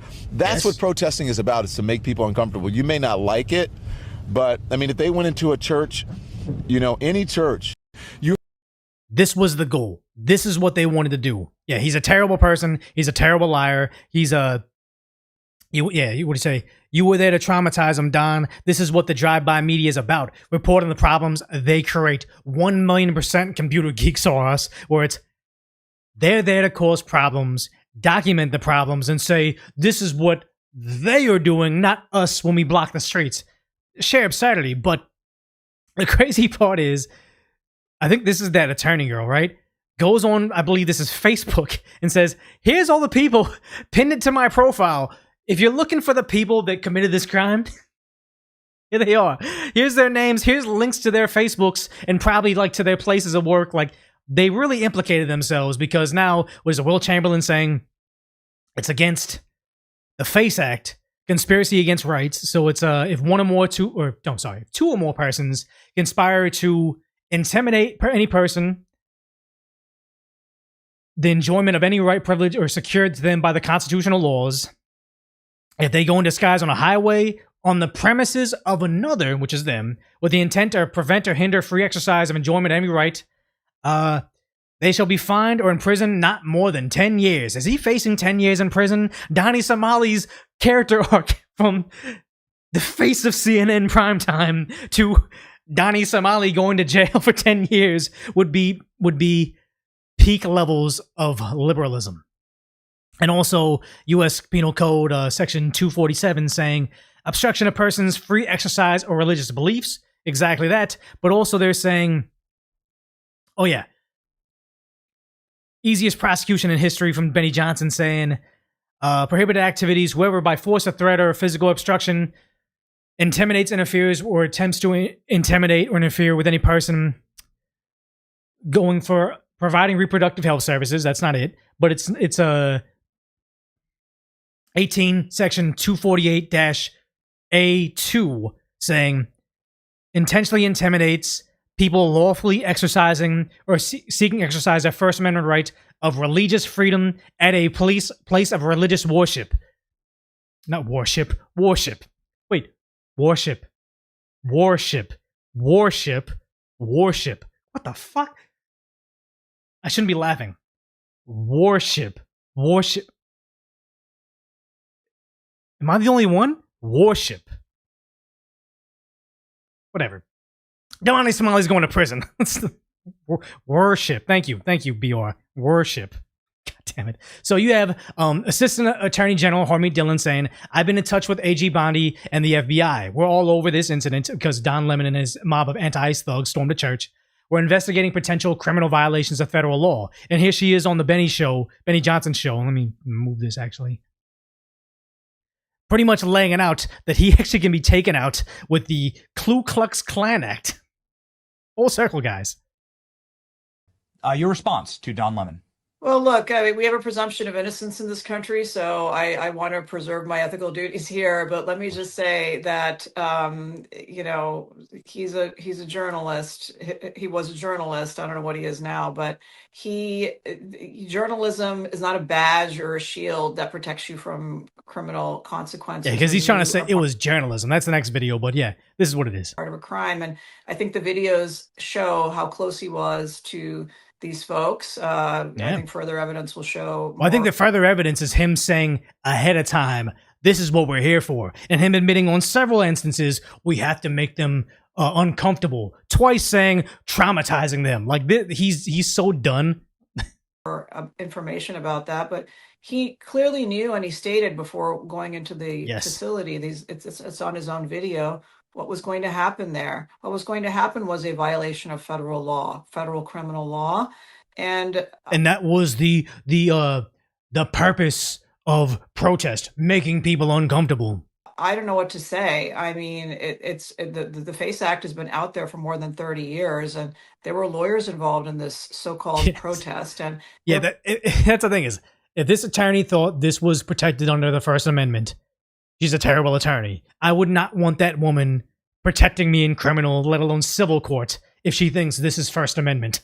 The purpose was to terrorize people of faith in a house of worship. Yes. They were targeting a different pastor, not the one seen on camera, who they got information was a ICE supervisor. And here's the thing is that they're always like, oh, they don't know if this person's documented. Let's go ahead and get this person that we don't know his identity as well. And also the fact that they're in the streets stopping people that are photographers because they have an SUV with tinted windows, because if you have expensive equipment in your car, people will break in and steal it. Who was it? The tech employees that have like little name lanyards. They were shouting at them saying, oh, you guys are ICE. It's like, for all the people that say, how dare they march around our streets trying to figure out who has a proper documentation, they sure march around the streets demanding you have the proper documentation frequently. None of that matters. It's off limits to go into a house of worship to do your little protest. It should be off limits to go into any place other than a public space where you should be. A sidewalk, by all means. I'm not even that big against being outside a federal building if you're not in the streets or in their driveway. Public spaces, protests, have your voice be heard, but once you go into public areas where I need to drive to work, I need to drive to the hospital for an appointment, or I need to go to a place of worship. Worship. The idea that they think they're entitled because they have the biggest fit is ridiculous. Protests can occur on public property. Protests can occur outside, on a sidewalk, certain sidewalks, Thank not you for all the prime sidewalks. And this is like basic what you learn in the first year of law school. But the thing is, they said they're trying to tell us when to protest, and we're saying no to that. Nobody said when. We said stop violating, the Klan Act by stopping us from praising God in the church. There's a time, place, and manner restrictions on the First Amendment right of protest, and they were violated here in this case. No question about it. The only question is who was involved, how many were involved, and how many charges are going to be brought here. Those are the And they've given us links to all the people that were involved. questions. Yeah, I think they're going down. And here you have Attorney General Pam Bondi. Now, I know a lot of people are upset with her, but the one thing I'm not even following her. Because I want to know what's going on. But just the idea that she went through and said there's a lot of people there are a lot of attorneys and DAs that are unwilling to go through with what she wants to prosecute. She said she fired them all. We're not going to fix the system overnight. I have hope that she will get things on track until I'm proven wrong. Trump fires her, then we know she wasn't getting stuff done. But she just said, I spoke to the pastor in Minnesota whose church was targeted. Attacks against law enforcement and the intimidation of Christians are being met with the full force of the federal law. If state leaders refuse to act responsibly and prevent lawlessness, this Department of Justice will remain mobilized to prosecute federal crimes and ensure the rule of law prevails. I'm hopeful this is going to happen because definitely Don Lemon is feeling discomfort, to say the least, about this. Fake right-wing propaganda news alert. So apparently, us seeing what he saw, what he recorded himself, is fake propaganda news. But him telling that old man they're arresting mainly U.S. citizens because they're brown or they have an accent, That's not propaganda. That's not fake news, guys.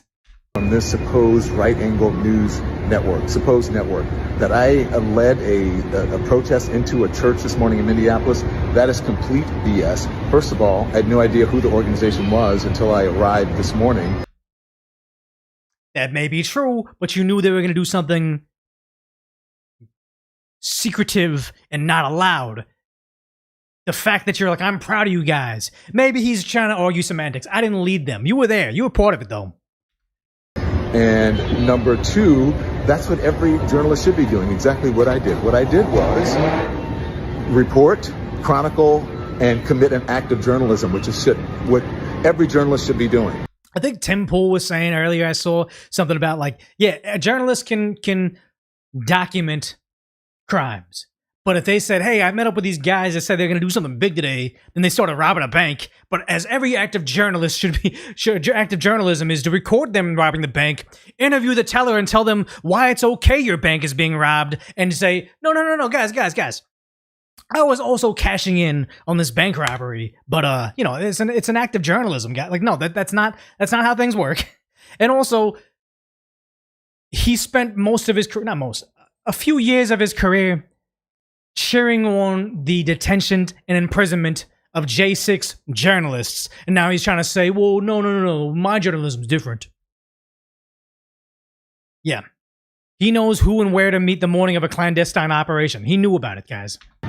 That's what happened. So if you really want to know the truth about what happened, why don't you check it out? Again, look, hey guys, he truly is Donnie Somali. Hey guys, did I commit a felony? Make sure you smash the like button, follow me down below, and see what other crazy antics I get before I do 10 years in federal prison. He is becoming Donnie Somali in front of our eyes.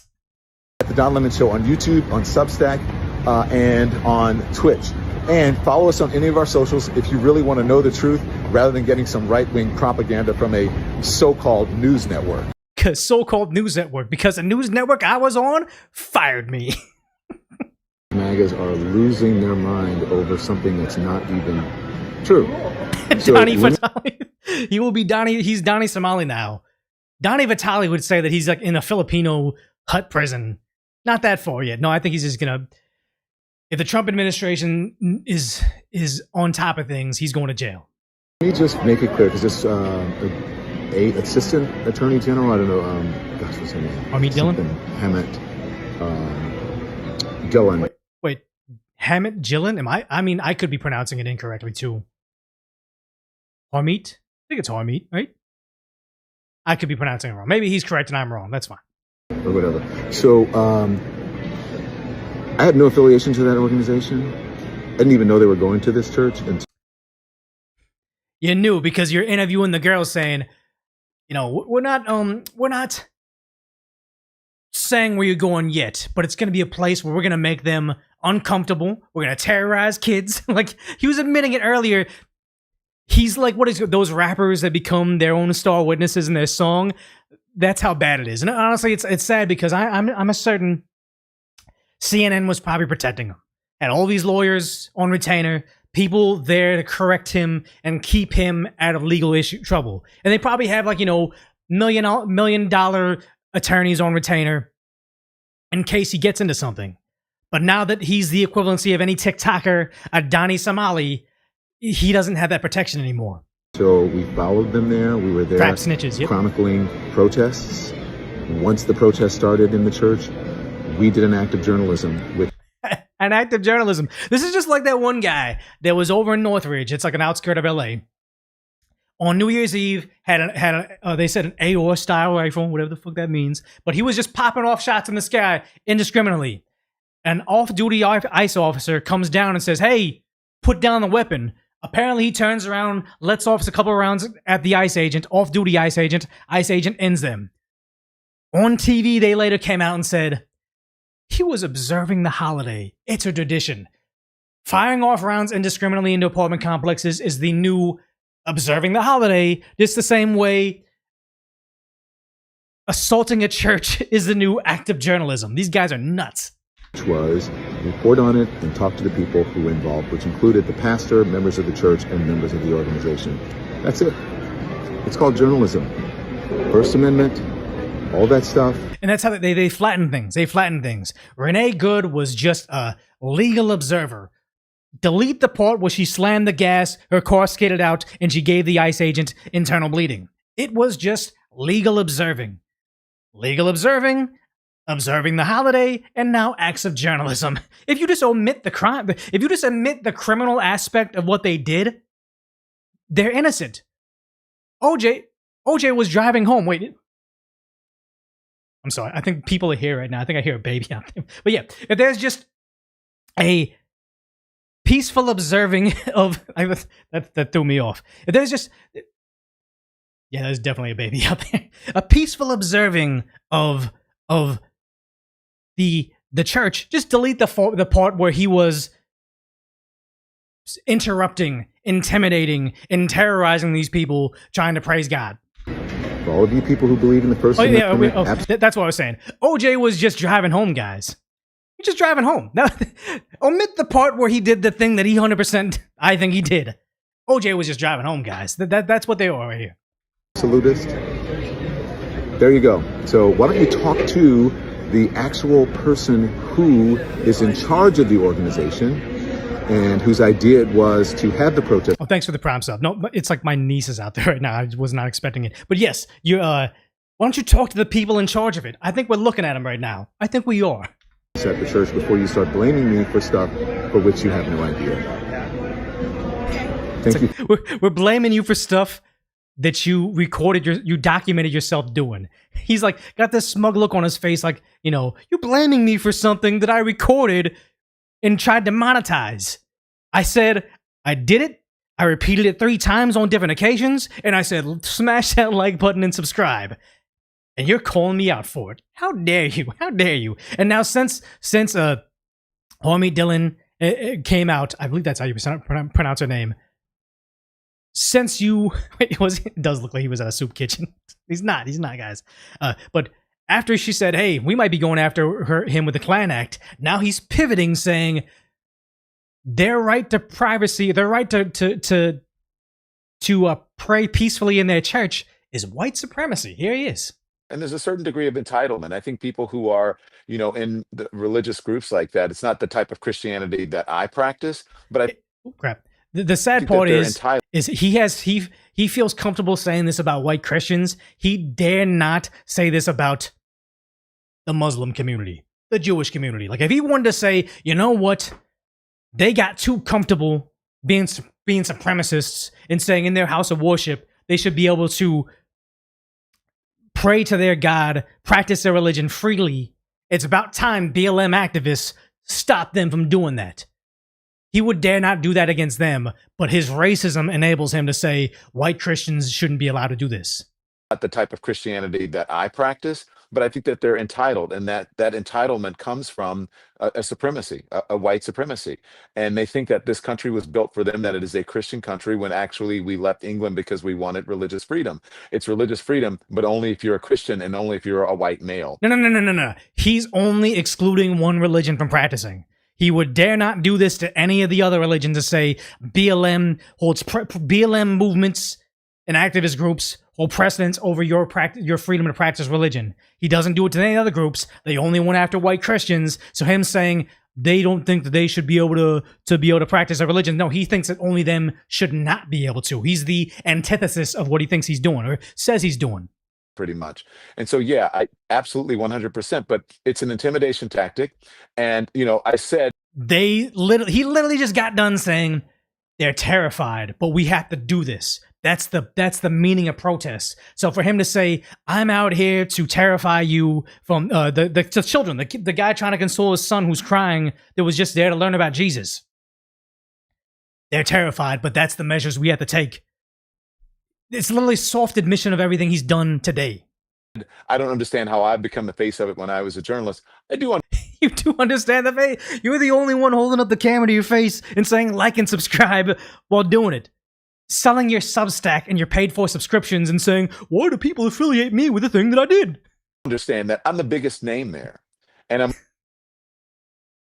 You're the biggest name there in the sea of no names. That would be like me going to, I'm not the most relevant person, But me, I don't even know.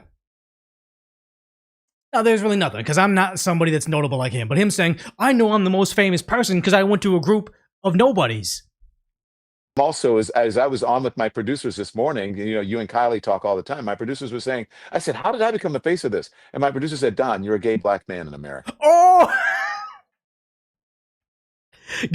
guys, so him, maybe not organizing it, but organizing his camera crew to go out there and record this literal federal crime, putting his face on it, admitting this is about making them uncomfortable and terrorizing them, and saying, I'm proud of you guys for doing this.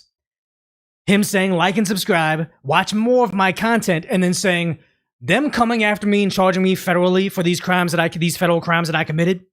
It's not because I committed the crimes. It's not because I documented them. It's not because I tried to monetize me committing these crimes. It's because you guys are phobic, you guys are racist, and that's what America is. Good God, that no wonder CNN had to let him go. Yeah, and the thing is it probably helped him become a notable figure hiding behind his identity for many, many years until CNN finally fired him. And the idea that he's trying to use the same thing that likely got him fired as almost a shield from future liability as to what he's done. Yeah, dude is a liability. Just proves he's learned nothing in the collapse of his career. Because like I said before, Don Lemon is living the dream journalism career in reverse. Going to a protest, possibly getting arrested, becoming a TikToker, getting a Substack, a paid-for channel membership, and then becoming the marquee journalist with their own late-night show. That is the dream journalism career in reverse. That's Don Lemon. You hate to say it's like someone past their prime, you feel bad for him, because I'm sure he's banked millions and he's got a family, so it's like he can just ride off into the sunset. But it is always hard to see. Like, even a boxer you don't like that talks all the trash, and he's like 2 fights past his prime and he's just getting knocked out, it's still hard to see. I don't like Don Lemon. I think he's a propaganda artist. I think he's made America a worse place with all the lies he said on television for many, many years. But I still don't want to see someone getting owned that badly, even someone that deserves it as much as him. Yeah. Speak for yourself. I always try to be the nicer person in the room, and every now and then I get kind of mean, but I'd say Donnie Somali gets what he deserves, even though it's hard to look at.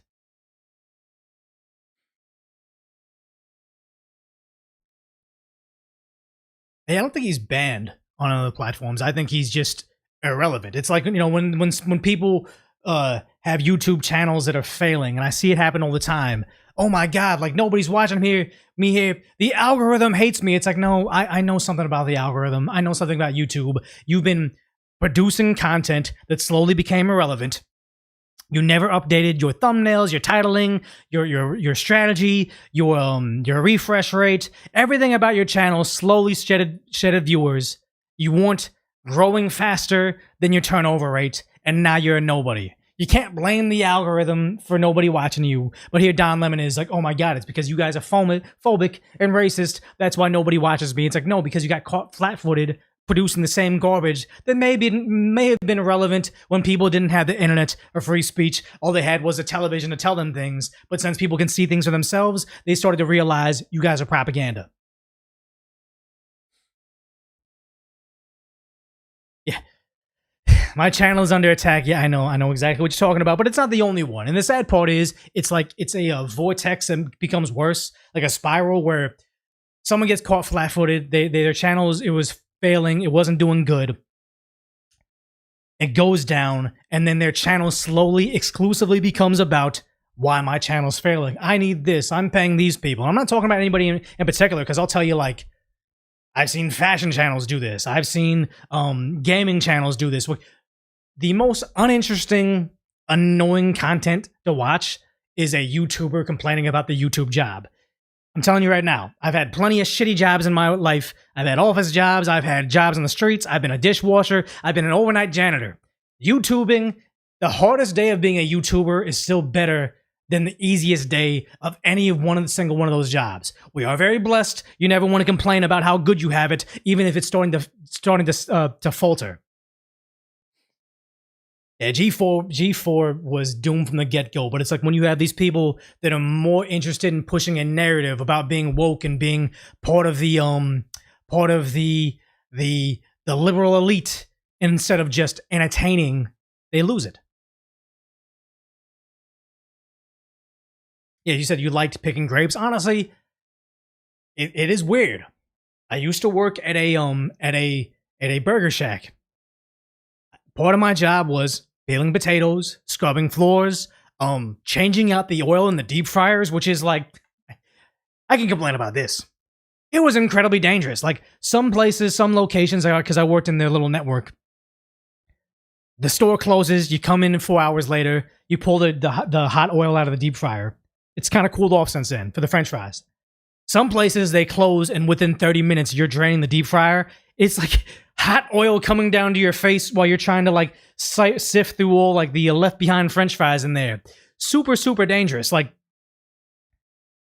but for whatever reason, I dream about it. I dream about scrubbing floors, peeling potatoes, draining the hot oil, like all this stuff. Like it's weird. It's weird, but I kind of, it's not like a fantasy. It's just it's involuntary dream. But sometimes I reminisce about just the hard labor that was that. I think maybe I'd want to do like one shift of it, but I wouldn't want my life. So at a restaurant, no, I wouldn't want my life on it because I know that I would be probably miserable there. Like when I was there, all I did is dream about coming to here. But now that I'm here, I kind of sometimes reminisce on like when I had an office job and every day was just a kickback with me and my buddies. We'd have a bagel, we'd have a coffee, we'd sit there with BS about like the sports game from the other night, talk about girls, just be chilling. It was just me and my boys hanging out in an office. It was cool.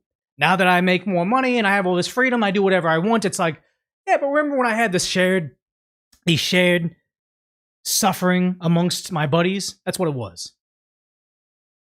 Desk jobs are great because you have a salary. It comes no matter what, whether the business does well, the business does bad, but you take a lot of shit. You have your bosses telling you something stupid. You say, I think it's a bad idea, but let's go ahead and do it. You do it, then your boss yells at you, why'd you do that bad idea? Yeah, the camaraderie. I think, should I be like donut operator, Asmongold levels of success, and I can really like pay some guys a honest salary, I'm probably hiring some of my old buddies from before. Because a lot of my old buddies became cops, so it's like, maybe I'll need some security later on. Maybe I'll hire them.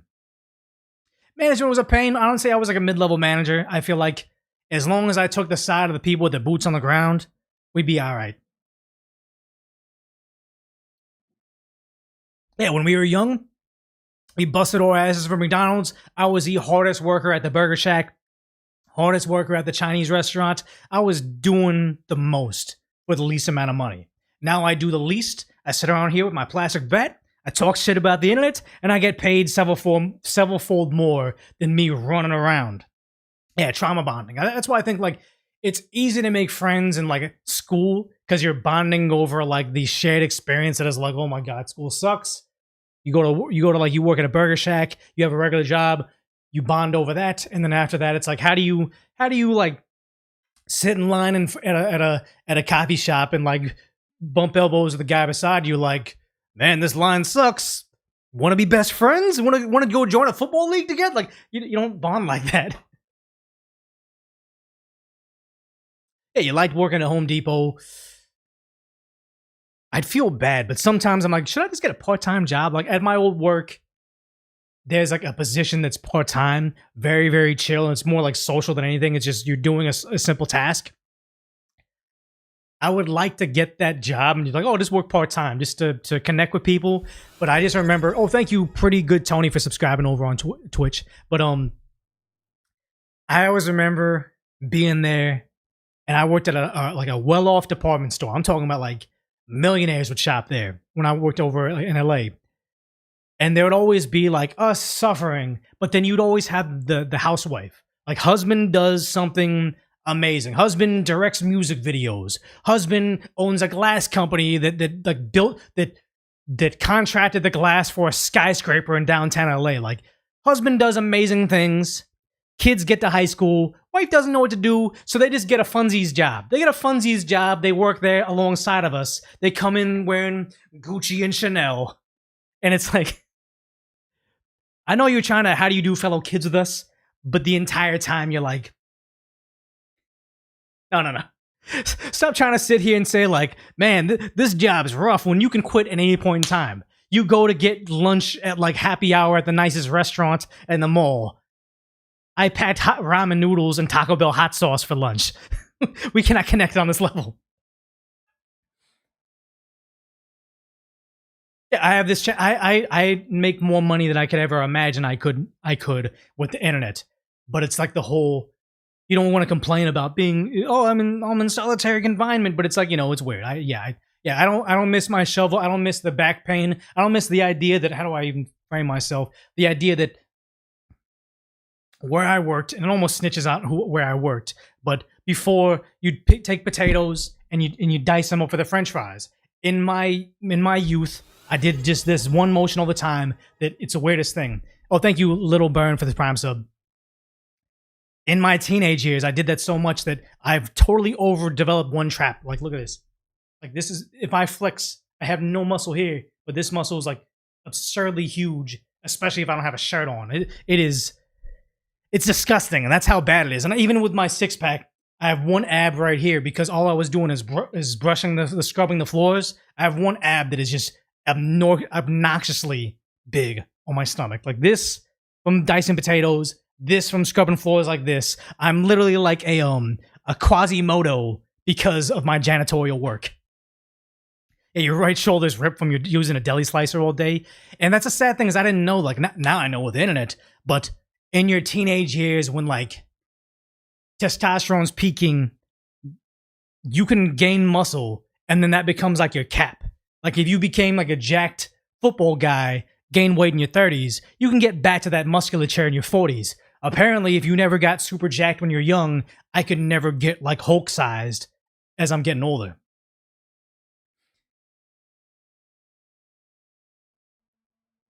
Yeah, that's the thing is, disabled laborer here, I'd give anything to be able to do physical labor again. I remember that it was the weirdest thing. Like, obviously I'm not disabled, but I had an accident where I needed surgery.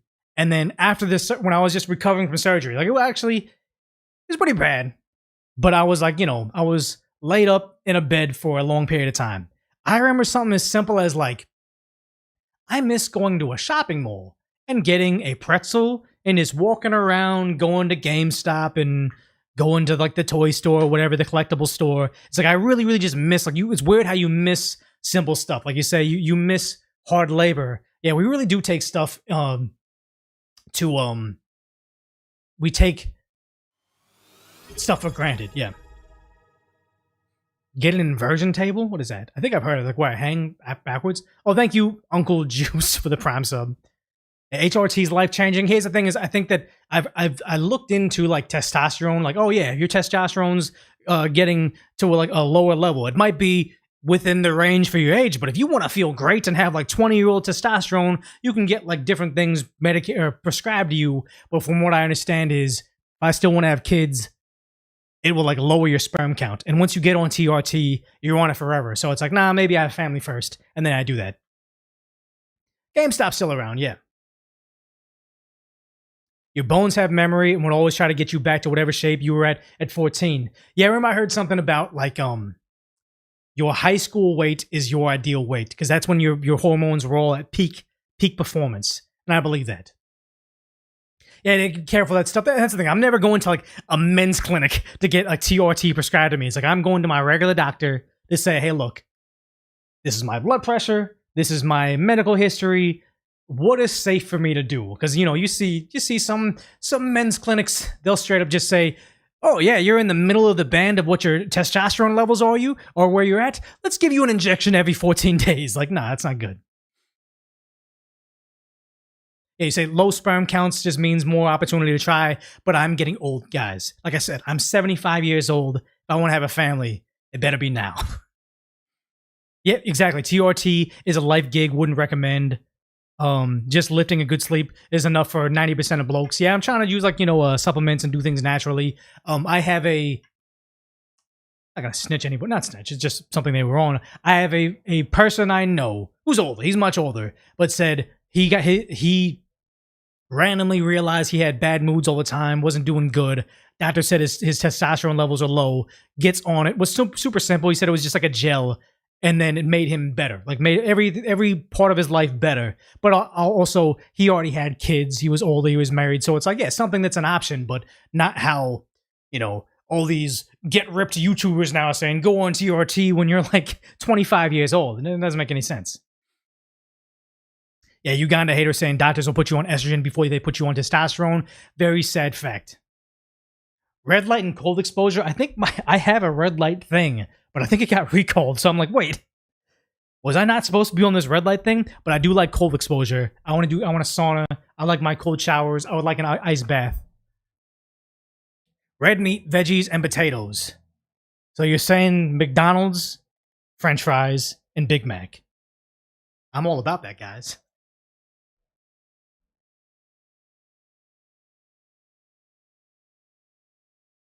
You can get this pencil bat from Victus. This is the Victus pencil bat is like $400. You got to get the I think it's called the yardstick. This is like a plastic.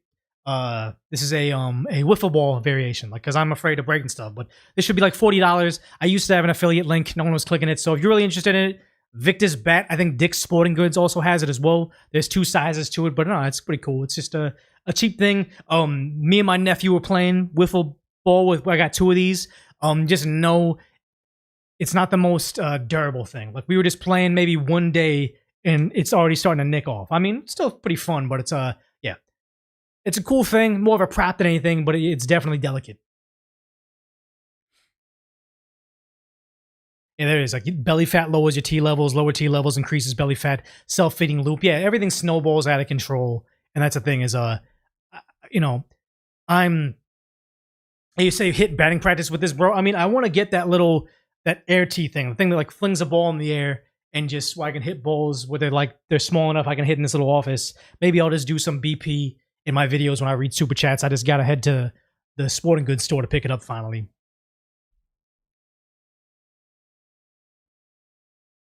Yeah, Asmongold didn't get good overnight. He's been doing. All these guys have been out for years. I think I'm going into year 3 or maybe year 4 of my content creation journey. Year 1 or ending year 1 of live streaming. So I still got some years to catch up, even though I'm a bit older.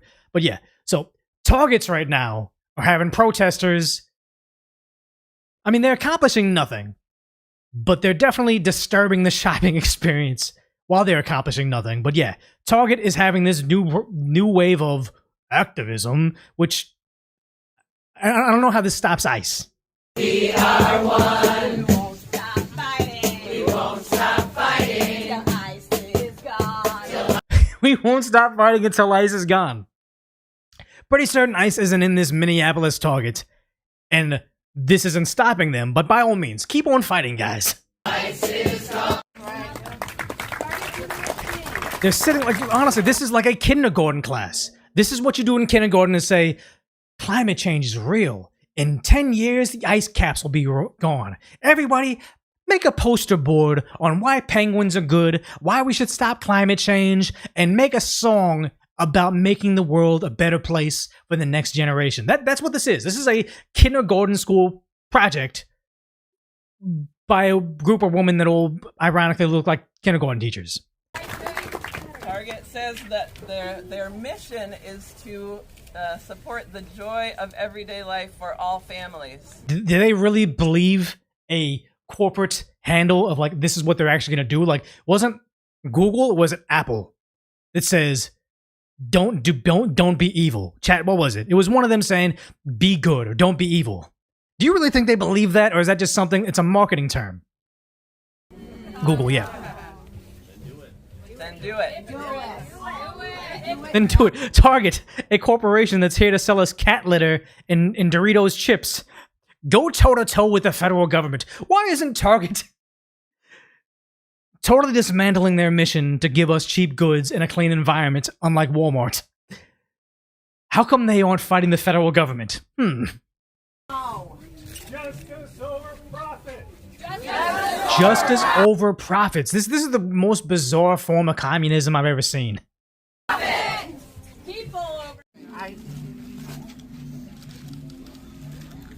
I sit here not only as a mother or a grandmother, but I sit here as a great-granddaughter of an immigrant. And I sit here and I ask Target, you must stand with us. You must stop. Or what? Target, you must do this, or we're gonna block this one aisle before these people get arrested for trespass. Like, they hold no bargaining chip. Like, that's the problem. Is Target at one point in time tried to cater to this group of activists by making all the merch this way and catering to them, but sure, they got them for a bit. Some conservatives turned away because they kept on marketing a certain agenda towards children. Very bizarre. But once they said, okay, look, this isn't the most profitable thing for us anymore, let's go ahead and actually just try to give good services at a good price, they can't retain these people, and these people incidentally think they own you by making this little sign saying abolish ICE, sitting Indian style, and thinking they must adhere to our demands. We don't know how we're going to do it. We don't care about the victims of the people that they're going after, because we're going to show you very shortly, they were searching for a predator of kids. They don't care about that. They just want Target to adhere and protect those predators. You're discriminating. You must stop treating immigrants wrong. You must. How is Target treating immigrants wrong? I don't know. Whenever I go to my local Target, it seems like they're employing an awful lot of them. Them giving them a chance to feed their families. Is it Target or is it a different company that helps pay for their college education? Might not be Target, but the idea is, it seems like they're helping the community quite a bit if they're willing to come through, gain their citizenship legally, and work a hard day's work. Seems like they're treating them pretty well, and I'm certain Target has a buttload of DEI programs. But it'll never be enough. It'll never be enough to them until they start protecting illegals that just happen to prey on kids. But they're still illegal, so you know what? Protect them first. Or Starbucks? Okay. You must give them an opportunity to have housing. You must give them an opportunity to have housing. See, it's never going to be enough. It's don't enforce border laws, and now it's give them free housing. Opportunity to feed their children. I sit here because this is the right thing to do. No, you stand there because you don't have anything better to do. You stand there because you don't know how to accomplish this goal other than shaming the adults in the room. I've said this many times before about the climate activists. These are young people that are college-aged that don't want the climate to change. Cool. That's a problem that we all should be concerned about, right? They could be going to college to study how to make renewable energy, how to make a more efficient vehicle, how to recycle better, a myriad of things they could do to make the planet more sustainable. They're young. I would like to think they're intelligent. But instead, they spend all their time blocking the streets, letting all these combustion engines idle on the bridge, locking arms, demanding the adults in the room do something because they don't understand the issue. Here she is doing the same exact thing. She says she's a grandmother, and yet she doesn't know how to accomplish this goal. Should she be campaigning? Could she be running? Could she be figuring out a way to fast track them to getting citizenship? Could she be opening her own her doors to giving housing to these people and also employing them because she's an older person with a lot of free time? Could she be employing people, sponsoring their visas? Again, I don't know how it works, but if she's so concerned about this, why isn't she doing anything realistic to help these people besides saying, why don't the adults in the room do something? Why doesn't Target that says they're trying to provide me dino nuggets before the expiration date at an affordable price and offer us delivery, why aren't they fighting the federal government? Again, infantile. She's crying and everybody's clapping. This is ridiculous. And also, that's Freedom News. Olia Scooter-Caster, amazing street journalist. Freedom News is great. But this is why they feel entitled to stop business at Target, not only because they catered to their agenda before, but apparently Target is agreeing to meet with them, saying, hey, we stamped our feet. We told you that, we don't appreciate what's happening with federal law enforcement, that apparently in their mind, in their understanding of civics, you got local law enforcement that can't control federal law enforcement that answers to DHS, to Tom Homan.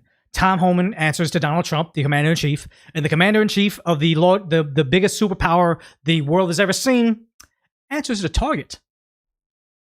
Minnesota clergy are meeting with the Target on Monday, and we're gonna keep fighting. It has been just an incredible day. We got started out. She's smiling and beaming and recording this social media video as if she's winning. Guys, we're sitting down with the Target CEO. We're about to defeat ICE.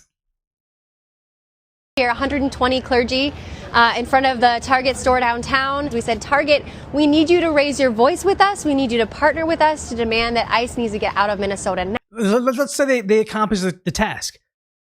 And Target says, yes, we're on your side. Outside of every window of every Target, we're going to say, ICE out. I've gone to businesses and they say that. Like they're just top to bottom. They are there to fight the federal government. Let's say they won. Let's say they got all this. Will that change a single deportation? If the answer is no, you're barking up the wrong tree. I can appreciate that you have something politically you want to accomplish. By all means, activism has a place. But if your mission is just a dead end, absolutely no possible way to actually accomplish this, maybe it's time to switch tactics. Now that the agent who shot Renee Good needs to be arrested and prosecuted. For what? For what, though? Do they understand the laws? Do they know what they're actually chasing? Or is it just, I don't understand something entirely, so everybody needs to cater to what I want? That they need to raise their voice and say to all of Congress that we need to stop funding ICE altogether. We want them to be a fourth. We lost an election, but honestly, our wants and needs, or powers of unemployedness, means that we get to supersede the American voter and the commander-in-chief. Amendment business, meaning they are not going to allow ICE to stage on their property unless they cannot stop them. Private company cannot stop federal law enforcement. If you don't understand that, then the conversation's over.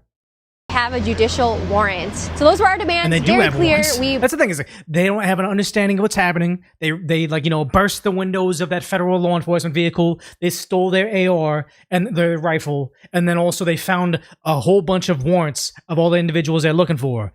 Conveniently omit that and just keep on repeating the talking point they were given earlier. Brought them to the corporate headquarters after the press conference. At first, the staff told us that there was no way we could have a meeting. Yeah, activists not knowing the basic concepts of laws. What a shocker. Again, common theme. They don't understand how they can solve the problem, but if they stamp their feet enough, they can feel good about it. They can become popular on social media, and that's apparently their goal. Yeah, Target saying we can't have a meeting because why would they placate these literal infants? So we're looking forward to our meeting on Monday, and we're going to be ready to meet with the CEO about these demands. Thank you so much to everybody who's tuning in across the country and standing with us and praying with us and singing with us as we were up in that Target. Singing with us, guys. Thanks for singing with us. It accomplished so much. Everybody has a role to play in this moment. And here's the thing: is why do these people think we're defeating fascism? Trump's a Nazi. All this stuff is happening. We sang. I'm pretty certain history has never shown a dictatorship, an evil regime, a tyrannical government was stopped by singing at a department store. But go on. Moment of crisis in our nation, so keep on doing the good work of loving your neighbors, and we're going to keep fighting together. ICE out of Minnesota! Yeah, we saw them singing this before, but that's why they had it, because they listen to them. They entertain their demands, and they think that they have a place there, and that's why if you're at a Target, it's going to be this nonstop. Oh, this is the same one. Never mind. I thought this was a separate protest. Wait, what is this? This is ICE hypocrites. What is? Oh, you guys can't see it. What is this? Is that an ICE agent arresting Jesus? Do they think ICE is out there arresting characters like Jesus? Because no, here. This is who they're protecting. Again, Freedom News catching this guy. This is who they're protecting. So you're reporting. We're here to arrest a child sex offender. And you guys are out here honking. And mind you, this is not the first time they impeded on law enforcement. What was it? The sports drink bar was shouting at 2 local coppers. So they didn't have DHS, Border Patrol. They don't know what the fuck they're looking for. There was the officers with the Louisiana state-shaped badge. So they're like state troopers, I believe. And they say, we're out here investigating S crimes against the kids. The same thing right here. They're stopping that, and then the sports drink people are like, oh my God, this is ICE. And it's like, what the fuck are you talking about? And then I think the local DA was like, no, we're going after them. I think the sports drink social media had to shut down too, because people were like, wait, you guys, in your effort to help the illegals here, you were willing to help warn a local S offender because you were told by the TV and social media feeds they're bad. And here they are at it again, where they're saying, we don't like ICE so much, we're willing to stand up for criminals. And here you have this girl, like at Target. Again, these activists have it in their heads that they're on the right side of history so much, they can literally, she's admitting she assaulted an ICE agent. Oh no, this is just there's no audio, but yeah, she was working at the beauty part of Target, and then for 2 years, an ICE agent came in arresting somebody, and she said, oh no, I just assaulted a federal agent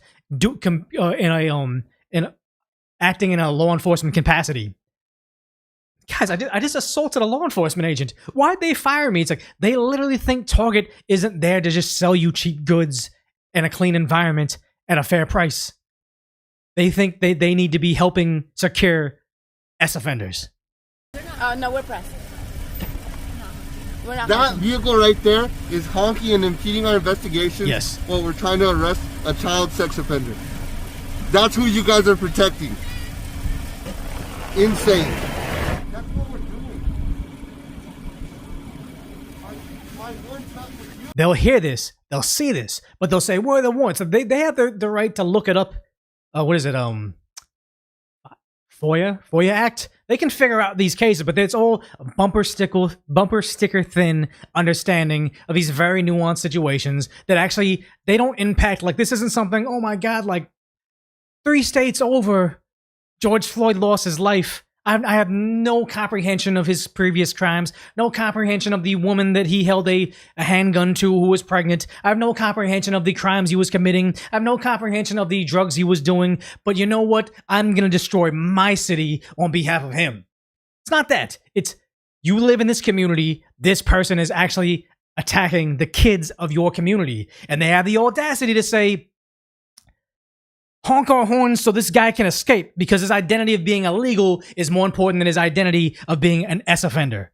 Let's go to our place of work, Target, and shove a federal agent because I'm trying to protect this S offender because he happens to be brown. It is absolute absurdity that they think they're the good people in this. But yes, it's all about making this giant moment about themselves. Like, I think this is just music.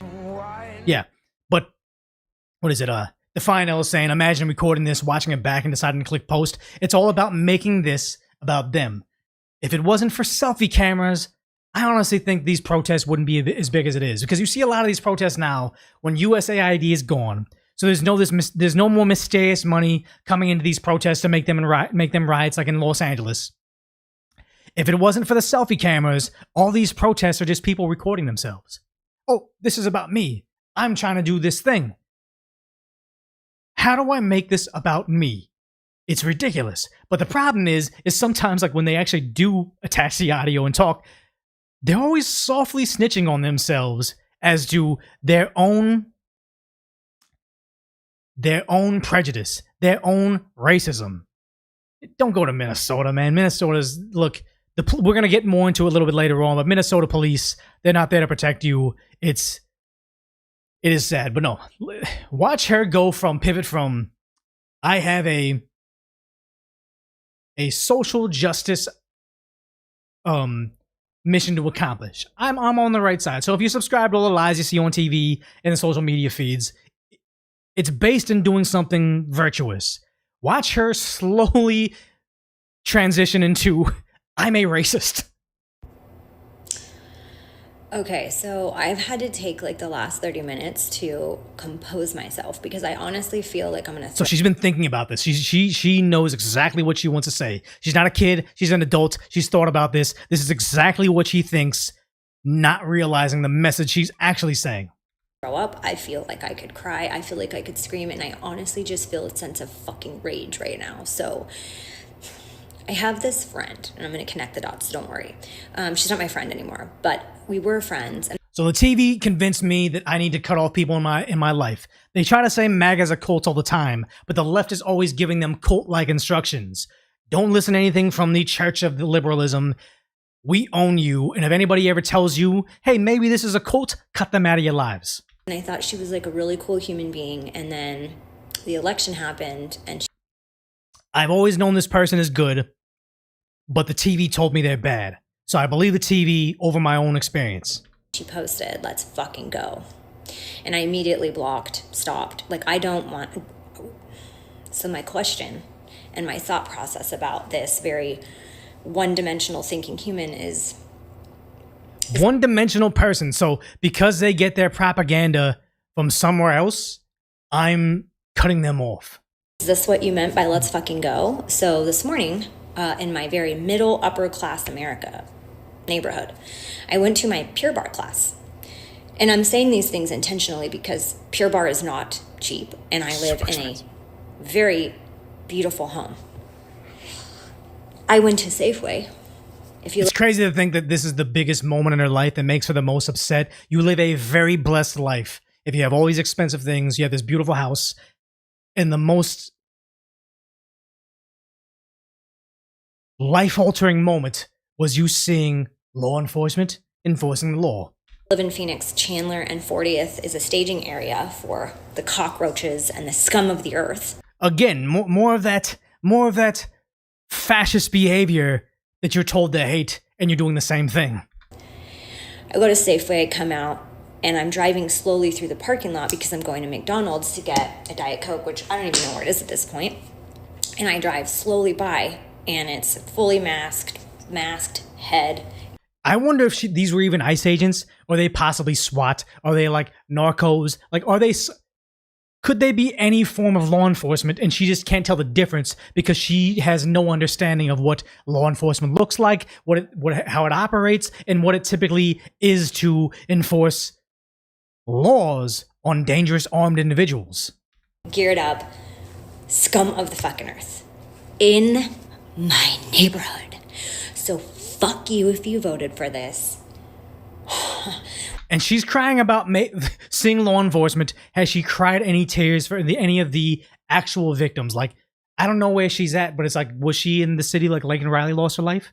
Did she care about that? Like, it's so crazy how selective they are about this stuff. We literally just told our landscapers not to come. We said, please don't come. They always do this. It goes from they're just people trying to go to work. We need to not be racist, but also protect our servants. Like, it's so bizarre on how they want socialism and they want all these they want fair wages and cheaper housing, but then are insistent that their servant class stays. Again, she had plenty of time to think about this and didn't realize. She's like, hey, look, my servants, I'm upset about this. I'm not upset about Laken Riley. I'm upset about this because they're my serfs. I need cheap housekeeping. We'll keep paying you for the service. My daughter can't go to her friends. I'm not allowing it. I'm not allowing her to go to her friend's house. Let me tell you why. Because she's a Latina.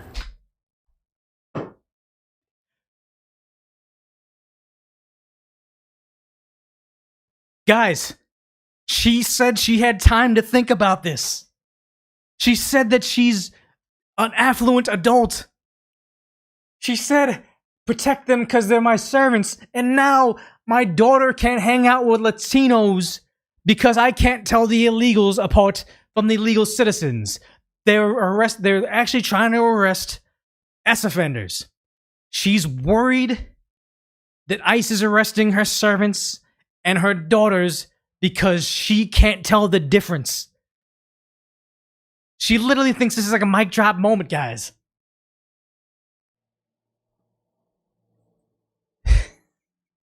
The programming to mask your racism and not know you're a racist is nuts. And it needs to be studied, guys. Can't go to her friends. I'm not allowing it. I'm not allowing her to go to her friend's house. Let me tell you why. Because she's a Latina. And you know, she thought that was her mic drop moment. It is so you guys can't hang out with the brown people anymore. My God, I just hope at some point in time she realizes the error of her ways, because there is rehabilitating people like this. There is saying like, hey, look, this is that moment of Ozzy Osbourne's daughter when she said, "Hey, Mr. Trump, who's gonna clean your toilet?" That's this right here. Scared I was. That's why I didn't take out my phone and record. That's why I'm scared, because I don't know if I am white passing enough. I have black hair, and I was alone, and I think. And this is the problem. Don Lemon goes out there and tells everybody they're arresting people based on their accent. Tim Walz goes on TV and says they're knocking door to door looking for brown people. And now she thinks she's going to lose her life because border laws are being enforced because they're going after S offenders. And now she's saying we can't hang out with the Browns anymore.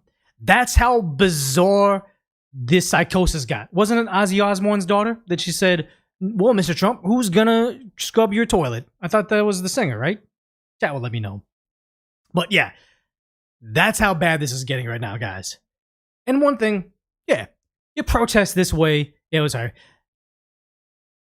Kelly Osbourne, yep. This is dumb, but honestly, I don't care. Cool, de-icer, ice out of Minnesota. You're doing, Minnesota's out here resisting literally every way we know how. F ice. I'll take my horchata because F ice. And here's the thing: is like, wasn't the same thing Piers Morgan was getting in hot water for, saying, "Well, at least I have seasoned food, or I have a variety of food." The person that made this little thing right here, anytime somebody like a kid gets ended, some innocent woman gets R'd, anything happens, they're gonna show this thing right here and say, "At least you guys got horchata. At least we got ethnic food. I don't care that there's actual innocent victims that the television doesn't tell me to be upset about. At least I have seasoned food. At least I have all these great things." Like, this is how bad it's getting. Oh, yeah. Oh, making ski things. This type of protest, I don't mind it. Cool. Oh, Trump, Putin, Jong-un, we're going to bowl over him. Whatever. Like, this is perfectly fine. You have your event. You're not impeding on anybody's rights. You're getting together. You're having a good time. This may be like a kindergarten project class that you're putting together. Honestly, I don't mind this type of protest. Oh, a chicken on ice. Whatever. You're not harming anybody. You're not storming a church. You're not violating federal law. But then you do this and sing in the streets. My dear ones. So they're demanding that they free the fraudsters. This is for our neighbors who are locked inside. Together we will abolish lies. I'm sure there's plenty of instances in history where there was a tyrannical government that did something evil, and they got together, all their retirees, and they sang a song. You know, the dictator wiped a tear off his eye and said, "You know what? I'm going to free all the people. I'm not going to commit any more evil." It's one thing for this to happen, but the thing is, like, it escalates from harmless, symbolic protest to blocking the streets with all your retirees to eventually harassing old women crossing the street because you have no idea of how to accomplish a goal other than attacking people of your own community.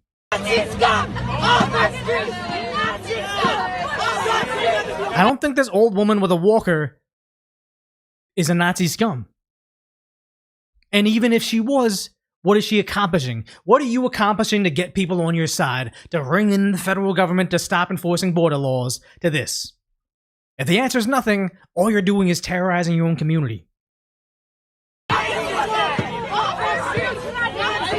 And here's the problem right now, is yes, she's an old lady, she's harmless, this is making me upset. That's probably your husband or family member. They can't do anything about it. It's going to become a problem when you have these three Antifa-looking people. What if their son's there? What if... Yeah, no, I'm just saying, what if their son is there? What if there's just a good Samaritan saying, "Why are you yelling at that old lady?" This has the propensity to get very violent, very fast. Once you say, "Our movement has gotten so strong, we can now yell at old ladies and feel like we're on the right side of history. We can yell at law enforcement that is arresting S offenders and we're on the right side of history." Someone is not going to stand for this. And it's not going to look pretty.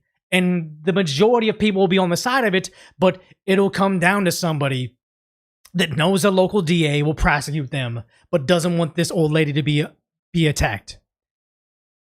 Yeah. Yeah, you're saying you're way too late on this point, bro. It's already at that level. I didn't see anybody getting attacked right here. I don't want it to result in violence. I want this to all fizzle out. I want our very, very expensive law enforcement agencies to stop this from occurring. You don't get to yell at old ladies. You don't get to kick the doors down at churches and yell at people. None of this should be legal. Why are you paying for law enforcement if they're not going to accomplish anything? Because, sad to say, you can't, this is a long video. You can't reason with people like this that get their information from people like this. Just to be clear, they're holding indigenous people there because they're trying to finish the genocides they've already started while they're committing these. That's why they're doing this. They're wiping the table clean of everyone that does not look like me. That's what they're doing. And again, they got the information from social media feeds, Don Lemon, whatever it may be. But he literally thinks this is happening. And indeed, if there was a tyrannical government going after every brown person, they said, hey, Decoy, he doesn't look like him, so he goes to prison. We're going to send him to CCAT. We're going to send him to a random country in Africa. This would be some serious stuff. Tyrannical government doing tyrannical things. Cool. Resist that. But if these are just lies, and he's getting all upset over nothing because the TV told him this thing, this is when we run into some issues. What's happening here? That's why they're kidnapping indigenous people. That's why they're... What indigenous people are they kidnapping? Because they think they're allowed to finish these genocides while they're committing the others. It's a Hail fucking Mary on what they've been doing for 250 fucking years. Exactly. They're literal fucking Nazis. They're riling each other up over lies so they can yell at grandmas. They're literally like this is an echo chamber in real life, resulting in real violence, and it's getting scary. And they operate like fucking slave catchers. Their ideology is fucking Nazis. They're white supremacists, and they operate in the function of slave catchers. Literally. So they keep on saying like they're operating like white supremacists, and yet they look down on all races. I'm sure if they saw me saying these things, they'd be like, "Oh my god, like they own you." Whatever. Like, it's all projection. Like, this is a long video about this guy. He was like a kick streamer. This lady said he's ICE or whatever, but it's like it's all projection on their side. But where it gets scary is you see this. Somebody on ICE in Minneapolis, I believe this is Facebook. I think it's Facebook. Maybe no, Facebook, saying, hey, Minneapolis, face-to-face confrontations aren't the only way to fight ICE. Do you make their food? They want to use that against you. Do you fill their prescriptions? They want to use that against you. Now, I don't think this idiot here is actually doing this. Actually, I pray they're not doing this. But the simple fact that somebody might see this and they're so low information that they believe all the things that one guy was saying about, hey, use your weapons against, they're getting rid of indigenous people or whatever it may be. Like, if they subscribe to that, hear what Don Lemon is saying, and think this thing is really occurring, they might be stupid enough to try to poison somebody and commit a very, very serious felony. Someone may be going to prison for the rest of their life and harm one of our federal agents because they saw that on the internet. It's getting really bad, and it's kind of scary. Yeah, people are idiots. People are tired of the people fighting, because here's the thing is, if it wasn't for the media, social media feeds, foreign bots trying to cause discourse in the country, it would just be like the deportations during the Obama administration. Sanctuary cities know that S-offenders are S-offenders. We want to protect the innocents. We want to protect the kids. We want to protect the women. We want to protect minorities. Whatever it may be, people are being victimized by criminals. We don't see them by race. We don't see them by what country they were born from. You see them by, did they come here illegally, and did they commit crimes while they're here? Are they wanted for serious crimes back home? If so, let them in our court system so we can deport them in a peaceful manner. If it's just, you know what, they're slave catchers now, that's when all of a sudden people start fighting each other, incidentally yelling at grandmothers and protecting S-offenders. It's scary. Oh yes, he says, there are no hyphenated Americans. And that's the thing is, I would say, like, I'm Korean, whatever. Kind of cool, but I always say I'm Korean first. If South Korea all of a sudden sent carriers over here, started bombing stuff, I know that I am Korean, but on the side of the war that I would represent, I'm representing America, because I know that bombers don't investigate the ethnicities of the people they're bombing. They bomb a country. I know what side I'm on. Yes, there are no hyphenated Americans. In a conflict, they're coming after us. Like, too many times I see American idiots on social media, on Chinese-run TikTok saying, oh, Iran's got nukes, ha ha ha, I can't wait for them to find out. Or them saying, the cartels are too big for Trump to handle, they're going to teach them. It's like, as if they think their weapons aren't pointed towards just any American. They're not going to say, oh wait guys, I'm the good one. I'm the one that roots for Iran. I'm the one that roots for the cartels. I'm against the Trump administration. No, you're going out with us. You either protect the place that you live because the other side isn't this thing you can wield, like BLM. Oh, I put a black-owned business sign in my window over in Santa Monica, and I didn't expect the BLM rioters to bash the window in and loot everything in the store. These are real things that happened, but they keep on thinking this. Yeah, to whom it may concern, collateral. That's exactly.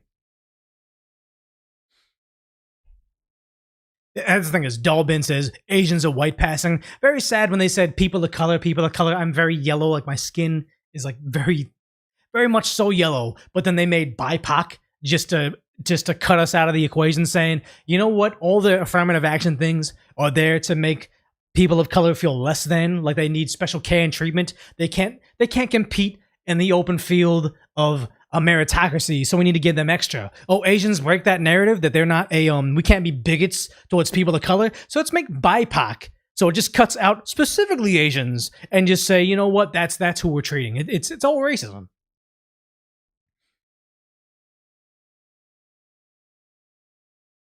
Yeah, the whole LGBTQ adding minorities, like in the LGBTQ flag, they keep on adding stuff, and now there's a brown stripe and a black stripe, saying brown and black people are now represented in the LGBT community. That's when you knew the movement is just spiraled out of control. Yeah, very sad. It's anybody saying eat the rich, anybody makes less than they do, the guy is rich. All the people chanting eat the rich have millionaire idols they look up towards and they say, well, there's a reason you're rich. Hassan, you're okay. Eat the rich, but I'm still going to go to a Taylor Swift concert and just love everything she does. It's very sad, the idea that their virtues don't check out. It's always just, well, there's exceptions. Well, that's okay, guys. It is entertaining. Unfortunately, it is very entertaining to see this happen. So, got a couple of the topics. We're kind of running long. But, Minneapolis PD getting what they deserve. Nick Shirley exposing some liars. California having budgetary issues. What should we cover? Yeah, they have iPhones and drink Starbucks every day. Most of those people you saw protesting today were just decked out in designer brands. Like I have this very cool spinal necklace. I think it was like $80 from some website or whatever. Very cool. I feel comfortable flaunting my wealth, my Aura ring. I think these things are expensive because I am big on capitalism. I am big on me working every single day of my life when I'm home. I was on a vacation in a tropical area, and I still put out 2 videos because I was still in that work hard mentality. I feel like I can flaunt nice things because I'm about capitalism. It's bizarre to say, guys, socialism the only way. By the way, you check out my new sparkly chain. Socialism though, guys, socialism. Yeah, limousines, liberals, Mercedes, Marxists, exactly. They hate capitalism while benefiting from capitalism. Yep, none of them want to move to a socialist nation, and none of them want to make socialist communes amongst themselves. Like, they love it so much. How easy it would be for Hassan to just say, hey, look, I'm going to take all my neighbors around me, or all my fans, or whatever, we're going to make a little socialist thing. We're going to take all our money, pull it together, and disperse it evenly amongst the community. He could do that, but he doesn't, because he knows what he's saying is bullshit. Yeah. But someone said they wanted to go to Minneapolis. It's not a good idea to go to Minneapolis, but they're finally getting what they deserve, the PD. Actually, I feel bad for Minneapolis, like, beat cops, but the chief is out there complaining about what's happening over there and how tied up their resources are because they get what you reap what you sow. Administration officials are adamant that this action that they're undertaking in Minneapolis right now is making this city safer. Targeted, precise, pre-planned operations on violent offenders. That is a good thing. Okay. But I'm concerned that people in the... Wait. We have criminal elements to this undocumented community. But administration don't actually understand the reality of what's happening on the street. Yeah, because your administration, well, your mayor, your boss says, get the F out, fight, and then tells you not to arrest the antagonizers. And there's a very clear example of them doing that. This is your fault. They're going to throw you under the bus. You know your career's over. And I think one of your beat cops is probably going to prison when they enforce a law. Chief O'Hara told us the city's 911 system is overwhelmed by complaints about immigration enforcement. What are you seeing? Seeing multiple calls of people who have been subjected to tear gas, pepper spray. Yeah, we need more water. And mind you, none of these people are out there quietly paying their taxes, doing the right thing at home. They're all out there antagonizing the police. Again, the mainstream media, 60 Minutes, instantaneously cut to when they're like finally being told no for the first time in their life. At least one case, a person was removed from a vehicle and the car wasn't even placed in park and it was rolling down the roadway. If anybody should know about how rough law enforcement is, it should be him. But like I said, I don't feel bad for a chief in a deep blue city like Minneapolis, because for him to ascend to the level of chief of police in this city, you know he wasn't a get shit done type of cop. He was a kiss ass, play the political games, ascend the ladder, backstabbing all the other cops. I'm making a generalization, but I know the type of cop he is. Not him personally, but the type of cop that ascends this level. But why did they get to this level? Like, how did it become a thing where they're getting inundated with 911 calls because ICE is out there? Is it because his own political party, his own affiliation is out there saying, call the police when you see law enforcement? And we love our neighbors. We protect our neighbors. Rev, I was doing a number of immigrant-owned business tours yesterday across Minnesota. And one of the things that we're seeing right now is our local cities are telling business owners, if ICE comes on to this parking lot, if ICE comes in to your business. And they also don't know how to correctly identify ICE. So when they see law enforcement or just masculinity, men with tinted vehicles, SUVs, they call 911. It's ridiculous. Don't do this, guys. Let's call 911. We're going to send out local police to try to de-escalate ICE. We are in a... Local police does not tell ICE what to do. They have no bearing over them. All they're going to do is actually stop the protesters from blocking the streets. They know that to be the case, and yet they keep on parroting this talking point.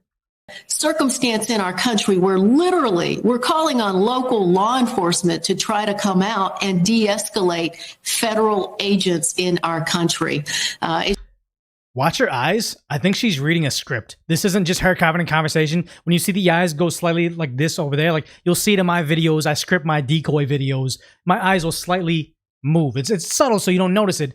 I don't think that she's having a conversation. She actually wrote this out to say it. I think she's reading a script. Stance in our country where literally we're calling on local law enforcement to try to come out and de-escalate federal agents in our country.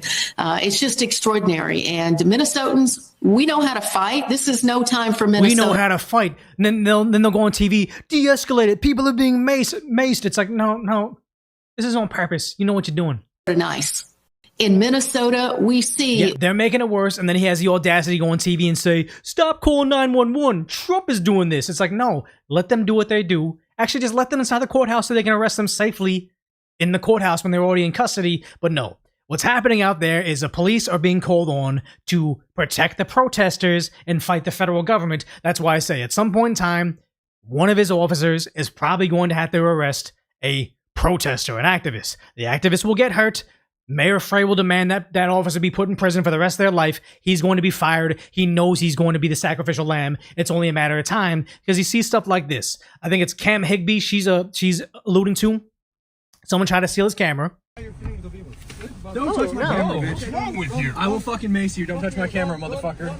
Yeah, the entitlement of, I'm gonna grab your stuff, your personal property, because I think you're ICE. So if I think you're ICE, I think I'm protected and attacking you. All call 911 when I get maced.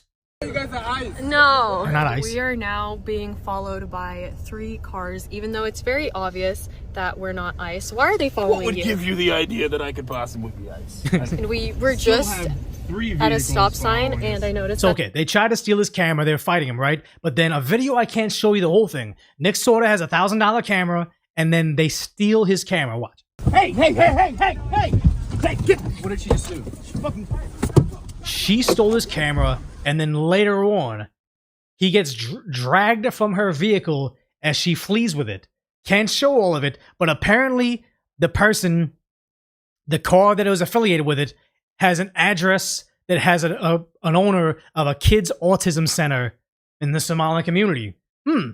Makes you wonder why they're so intent on you not filming their autism center. Is it possibly because fraud? But here's why I don't feel bad for the Minneapolis Police Department, because you have stuff like this where they say, hey, they stole my $1,000 camera and dragged me across the street.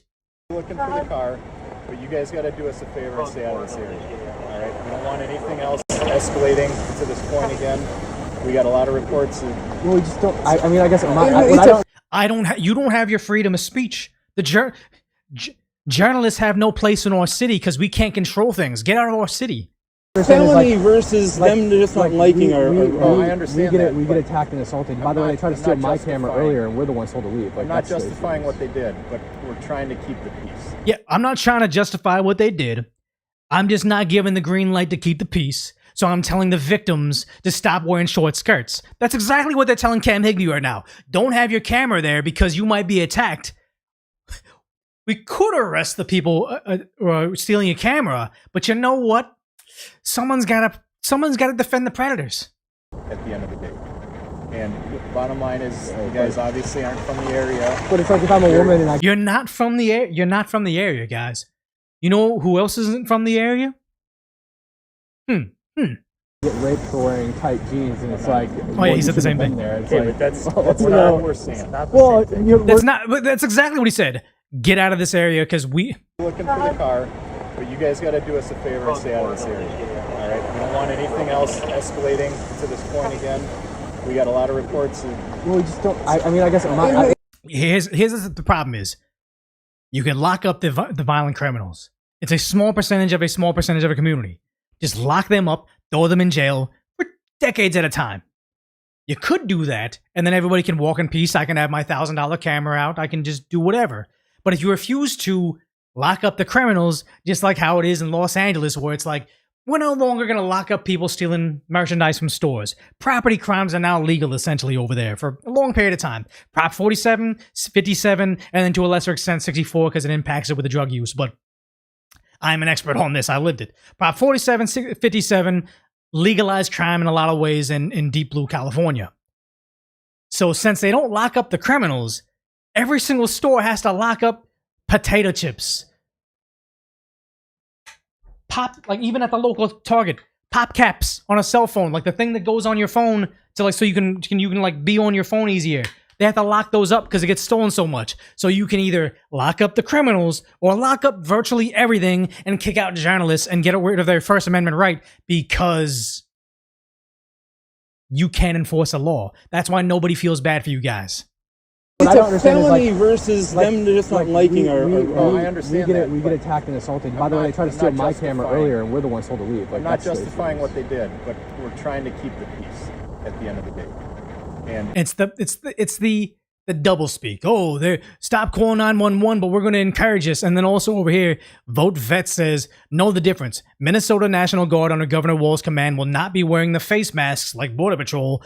They will have reflective vests on. This will distinguish them from people cosplaying for ICE, Customs and Border Patrol, Department of Homeland Security. And Phil Labonte calling them out saying, they won't be wearing face masks, but we'll blur the faces on the internet for the same exact reason federal agents wear face masks. And here's the problem that I find here is, unfortunately, this is the way our political system is right now. People enforcing laws on behalf of the left, the Democrats, they don't have to worry about crazed conservatives doxing them and showing up to their homes and yelling things at their family, going on TikTok with their bizarre hygiene choices and yelling, we're going to poison their food. We're going to do dangerous things to their family. We're going to seek revenge because we don't care about democracy. They don't really have to fear for their lives if they're just parroting what the television, big corporations, and the Chinese social media feeds say. Conservatives, on the other hand, they really do got to worry about their faces being seen when they're enforcing border laws, because the psychosis that the left cultivates will result in them being harmed. But the idea that they can't even remain consistent on the idea that real law enforcement agents don't wear masks, even though they have for centuries. They can't even have the consistency when it comes to what's happening in Minnesota, Minneapolis. It's sheer delusion. Yeah, or the reflection vest military issue. No, they're playing pretend. Like the whole idea with in California, maybe just Los Angeles, they're saying, no, I think it's Los Angeles. LAPD can no longer use less than lethal munitions to get rid of rioters. And it's like, well, first they took away their shields and made them use bicycles. Now they're wearing reflective vests. Like, they don't like the optics of it. Like, it's sad to say, LAPD coppers, they know. If you have this 40-pound belt that has your mace, your taser, your handgun, 4 mags, handcuffs, OC spray, pepper spray, you have all your things around your waist. These cops, it is hell on their knees. They're going to need knee replacements. It's going to be bad for them, a lifetime of discomfort.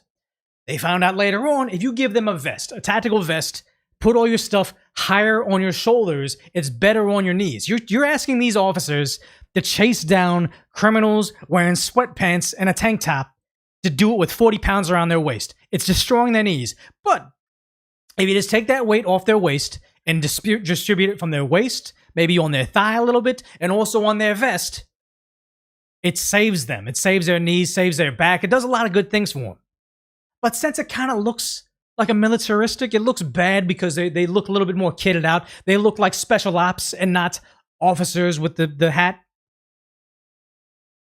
They're willing to sacrifice LAPD officers' knees so it looks a little better when they're arresting somebody. They're willing to let the cities be destroyed. Sushi restaurants getting looted overnight, being put out of business forever, owned by immigrants because they don't want to quell the riots to protect illegal immigrants.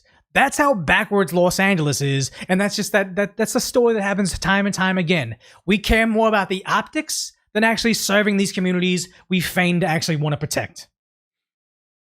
Yeah, they don't care about the cops except for their own protection. Exactly. How many of these officers... what was it? Was it Mayor Wu in Boston? I just pick on her because I think she's a terrible racist monster.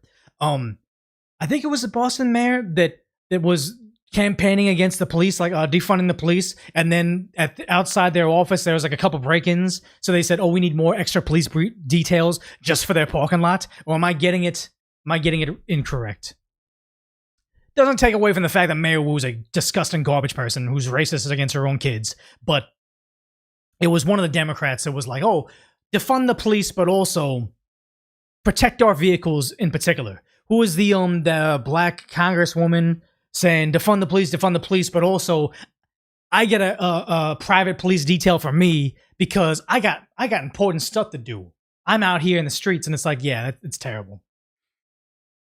Oh, what's up, maybe Sunshine? Cori Bush, that's exactly what I'm talking about. She has a very famous speech where she's like, I got important stuff to do. Not Maxine Waters, it was Cori Bush. What's up, maybe Sunshine? Good to see you here. Yeah, they say F cops, then try to police the world, make it make sense. You're trying to be a cop. No, it's all about don't make me responsible for my crimes. I need to commit crimes to get my way.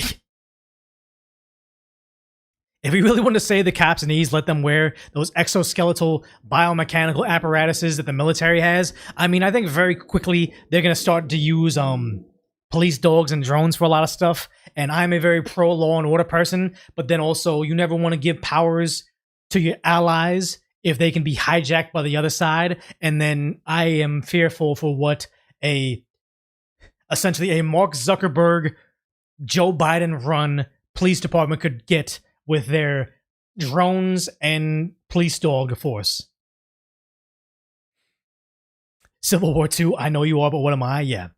The sad thing is, it's all based on lies. Like, I'm a big fan of Nick Shirley. Nick Shirley's been doing great work for a long time, but it's insane how he was invited on this Channel 5 show. I've heard about it. I don't know much about it other than How Do You Do Fellow Kids apparel. But he went on a podcast in good faith and learned a good lesson on make sure you record a long form interview because they're going to edit it. All right, this is super important, and I also learned a great lesson here. So the other week, I sat down with Andrew Callahan in Channel 5 to do a sit-down podcast-style interview for his channel.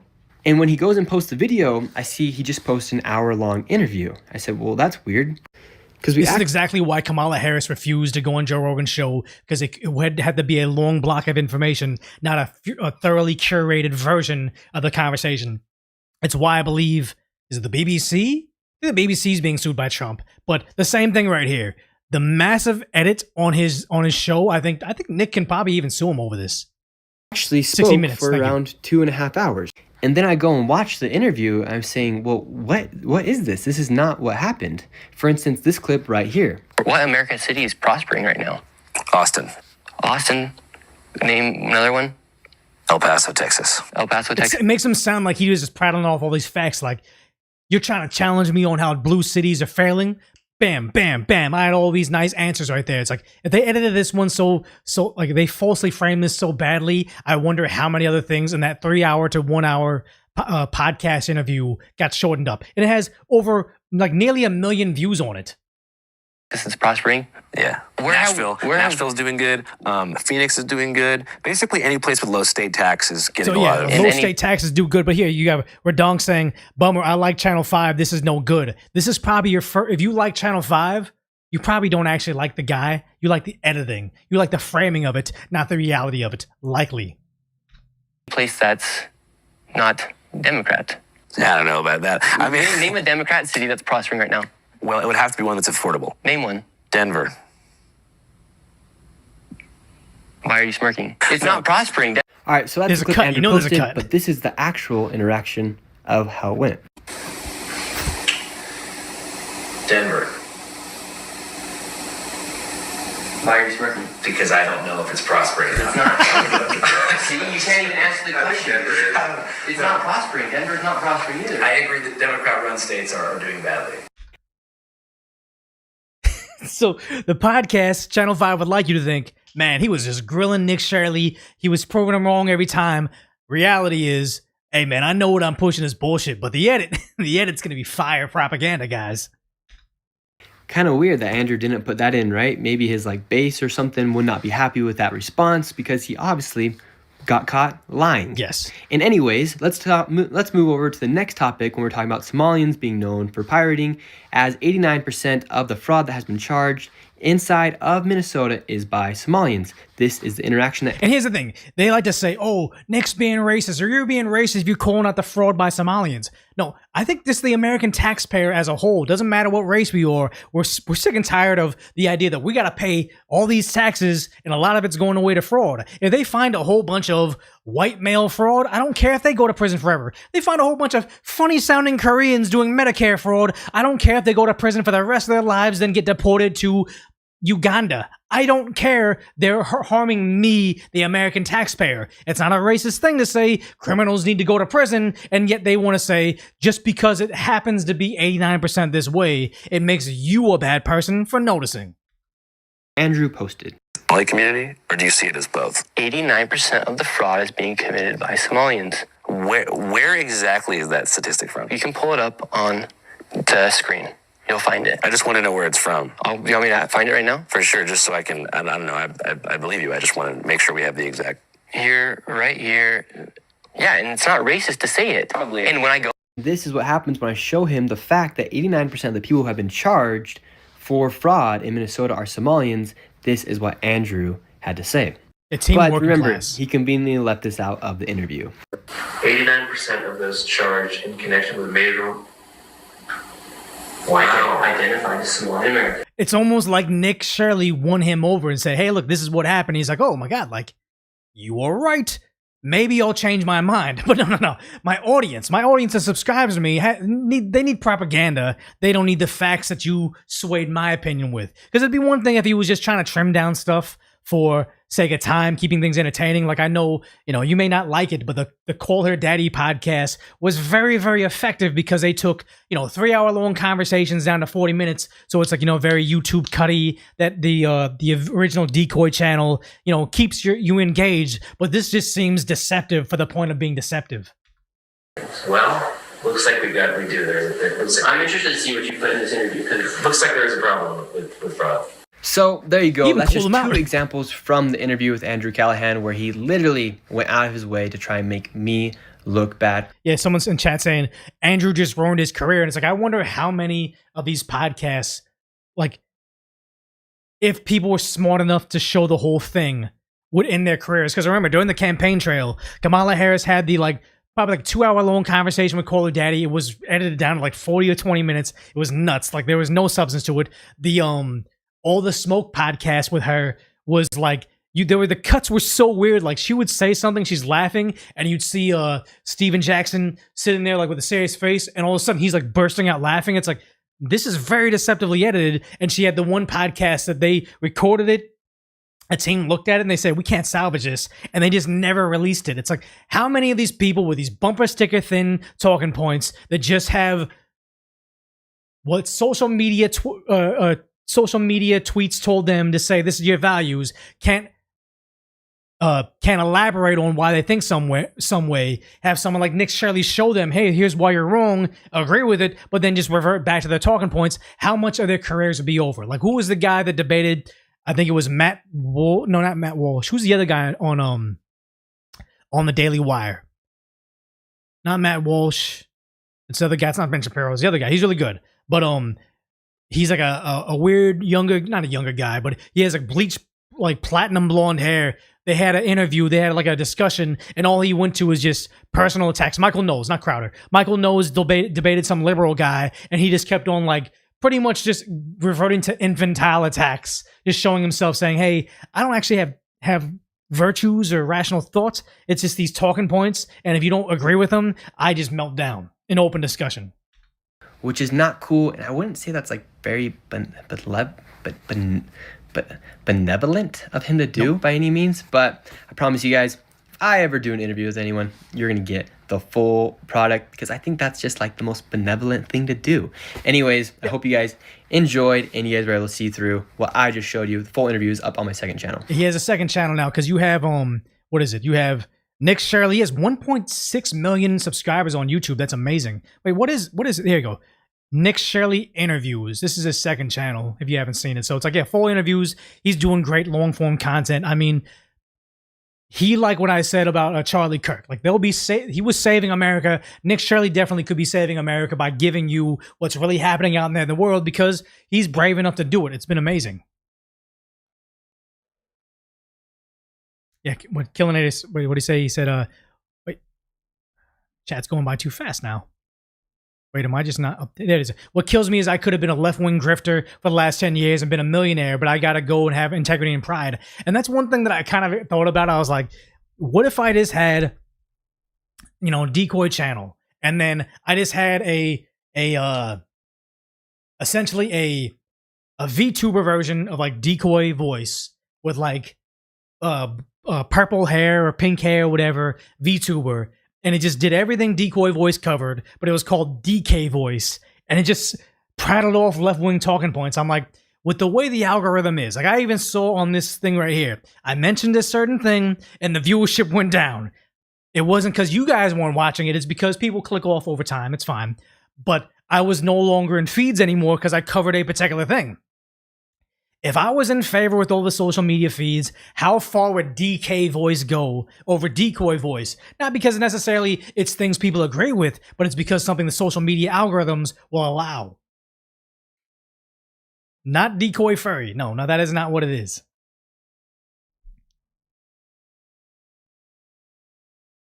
You'd be smarter to do lefty BS, but the thing is, though, is I think as the world pivots to more free speech type of stuff, it's no longer going to be as profitable to just grift left-wing talking points because like USAID isn't propping it up. Like how many times did we see USAID being funneled back into like paid for subscriptions for like news outlets? It was wild. So let's go ahead and get the super chats right now. But if you guys haven't already, like you're subscribed over on Decap Decoy, I think most of you guys are watching. Maybe we have almost 2,000 people, which is amazing for me. But if you aren't watching over on twitch.tv/decoy and you have Amazon Prime, you can give me a free Prime subscription if you attach your Amazon Prime account to your twitch.tv account. And it's like a $5 a month subscription. For me, it's free for you. It's kind of complicated to set up. So if it's too much doing for you, I understand. But just if you want to give some charity over here, you can. Oh, thank you, Maybe Sunshine, plugging my Instagram account. Why can't I just pull up my YouTube? There it is. But yeah, if you want to follow me over on Instagram, you can. It's Decoy BTS. Yeah, the link's down there. I like you. If you follow me over there, you knew I was on vacation before I sent anything over here, so it's pretty cool. Let's pop out the chat. We'll do some super chats. Oh crap! We'll do some super chats over on YouTube, then we'll cover what happened on other platforms.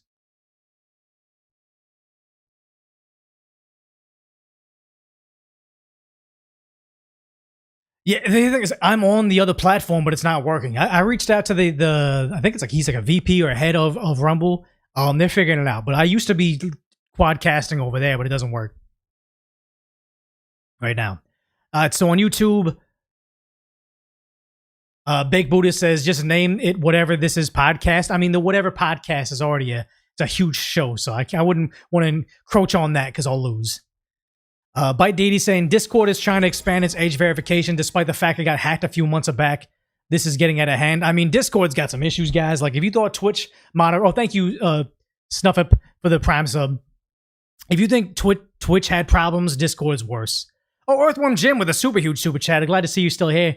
Saying, I'm still watching your content. I know I don't comment as much recently, but I'm still here. Keep up the good work in 2026. Really appreciate that. That's a lot of money. Thank you. Ryan Dane says, do you draw with a number 2 bat? Just kidding, mate. I wish I had a better metaphor of like, oh, I draw dingers or I hit home runs or whatever, but nah. It's just a cool little prop. Again, keeps me moving, keeps me feeling good because now that I'm standing up, I heard people that fidget. I was watching this like fitness content creator. She's like this girl living in Japan, but she's like totally 6-packed up, and she like posts her meals and stuff like that. It's pretty cool. But she also talked. I forgot what it was. It was I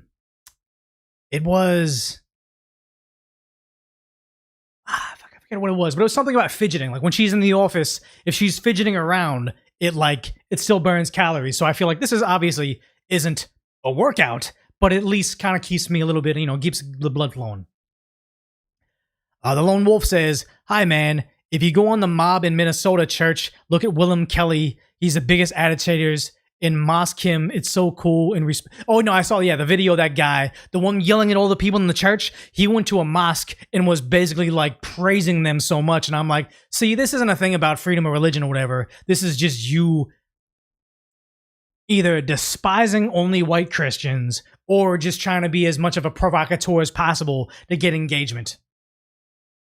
Game Fan says, here's my bit to keep this operation running. Decoy has kept me informed, so yeah, yeet. Really appreciate that. Thank you for the, I think it's 100 Czech dollars, which is probably 10 US. Big Buddha says, my little brother's favorite Pokemon is Gengar. Like, I got this guy. He's pretty cool. I got this for like Christmas a while ago. I think he's what they call like a squishable. He's like, it's pretty cool Gengar, but honestly, he's better than any beanbag. Like, you can obviously see how huge this thing is. And it's like, it's the best thing. I'm going to be on my phone, like researching something for like the channel. I'm just laying there hanging out. I'll even do, I got this thing on my phone. Can I connect it real quick? I even have a way to chill out here best as possible. I think I can. But it's like, yes, I can. There it is. I can do it like, yeah, you can't, it's not as dark in here, but I mean, I'll even have like kind of the ocean thing here at the same time, and I'll just vibe out on Gengar while I'm working on stuff. It's pretty cool. So, oh no, my favorite Pokemon, probably Bulbasaur, but I like Haunter better than Gengar, but they don't make any good Haunter merch because he's like the middle child Pokemon, Baked Buddha says, the whole thing reminds me of the phrase, if you stand at the abyss long enough, this abyss stares at you. They fought racism so long they become it.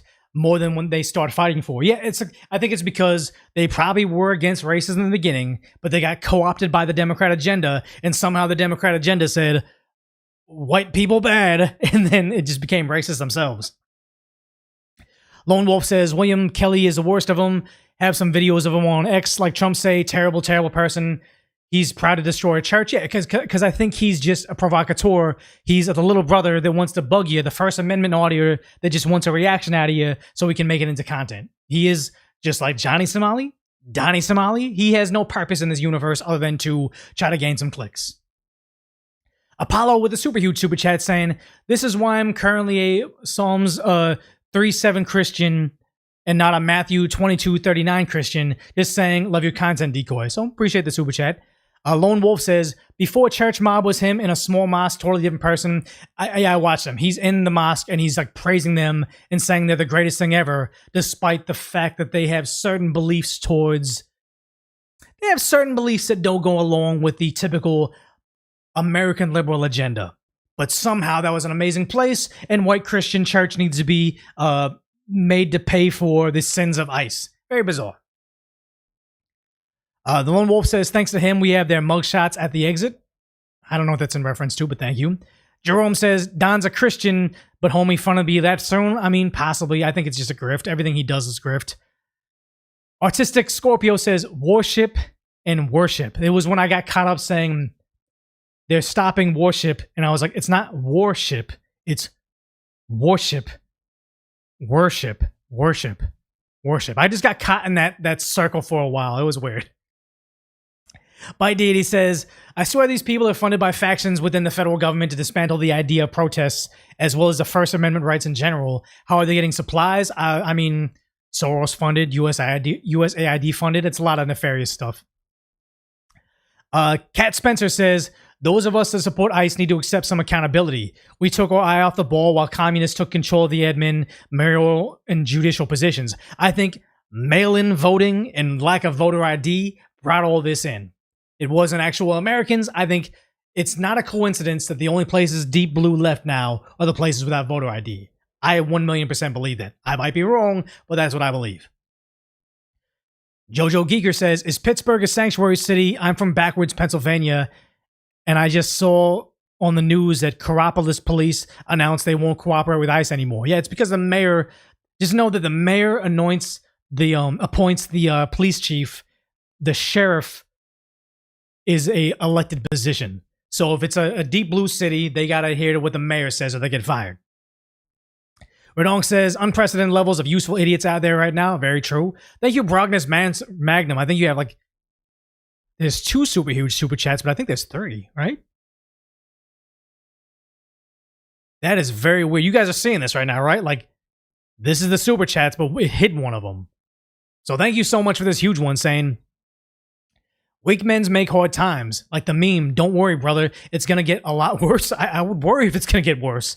I appreciate your attempt to document and make aware others to the idiocy. You should do a collab with Whole Math. We have an epidemic of immaturity. Okay, appreciate that. And then also, the other big super chat saying, Bronson, hey Decoy, how much worse you think it'll get before people stand against the stupidity? Or do you think it'll cause a massive white flight on an international level? Heard there's massive immigration from first to second world countries. No, I think this is the stand. I think this is when people stop listening to Don Lemon and saying, you lied to us about COVID. You said natural immunity doesn't exist. Edit Joe Rogan's face to make him look green and purple. And also, that's horse dewormer. Also, if you get the vaccine, it stops with you. You won't spread it. You won't die. All these things. People saw it happening with their own eyes. All the lockdowns. Then later on, they said, there was no lockdowns. What are you talking? There was no vaccine passport. What do you mean? Like, they saw them rewriting history in real time. They rejected it, and I think it's leaking out into this where they just don't trust the mainstream media anymore with the whole like this is racist to arrest S offenders that happen to be undocumented immigrants. They're signing off on it. There's no white flight. I think it's just they're rejecting the narrative. Ollie Wall says, apparently I've been watching you since the beginning. Thanks for everything. Oh, really appreciate that. Thanks for hanging out as long as you have. False Avatar says, hope everything's doing well over there, Decoy. You should look up Lil Goblin Chance. Man crashed out threatening ICE like a dent. Check it out, thanks.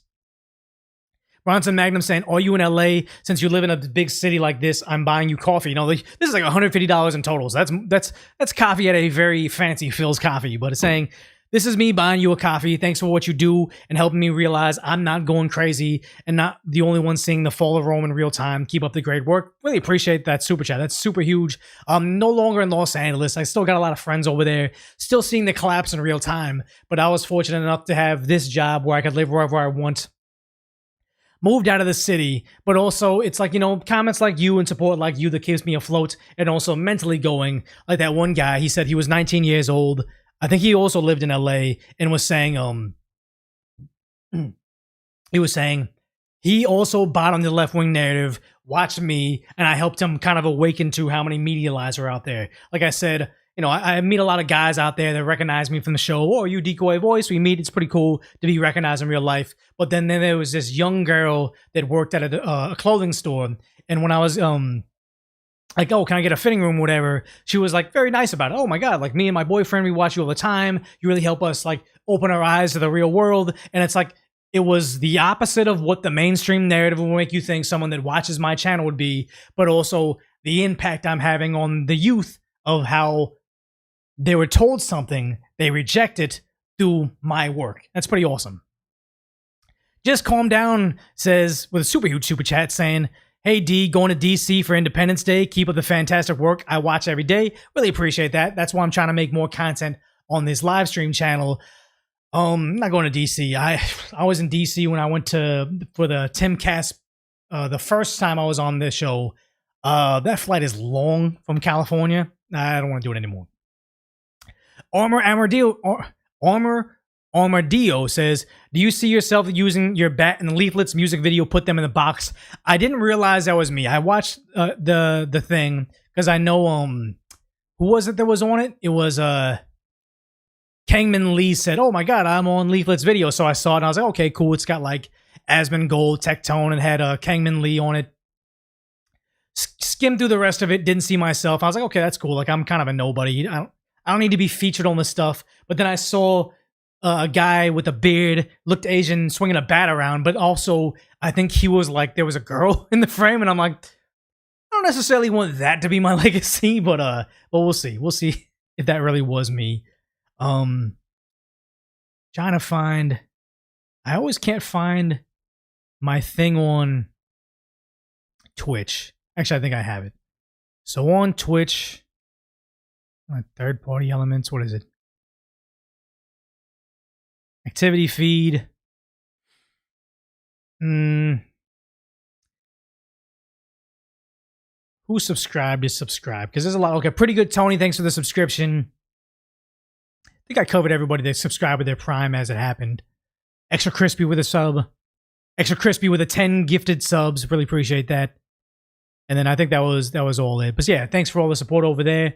And I think on Kick we had some support as well. Let's see. Do I have people giving cash over there? I think just followers. No followers, no subs. Yeah, it's okay. You guys don't got to give me money at all. I just want to appreciate it when you guys do them. Yeah, Decoy with a bat. Well, if I'm a nobody, but also I'm not like I'm not an Asmongold. I'm not like an Amiru. I'm not Moist Critical. Those guys are up there. That's the thing is iDubbbz. I'm not an iDubbbz, and iDubbbz is known as like he's for being cooked, you know. San Diego's getting bad too now, guys. I've seen what's happening over there. Yeah, make common sense great again. You just notice a bat's a pencil. Yeah, that's why I carry it, because it's the pencil bat. I feel like in my my nephew's little league, not little league, he's like in a travel ball team. It's the kids with a pencil bat. That's when you know they're balling, because it's like an expensive thing. Yeah, iDubbbz, he did it to himself, unfortunately.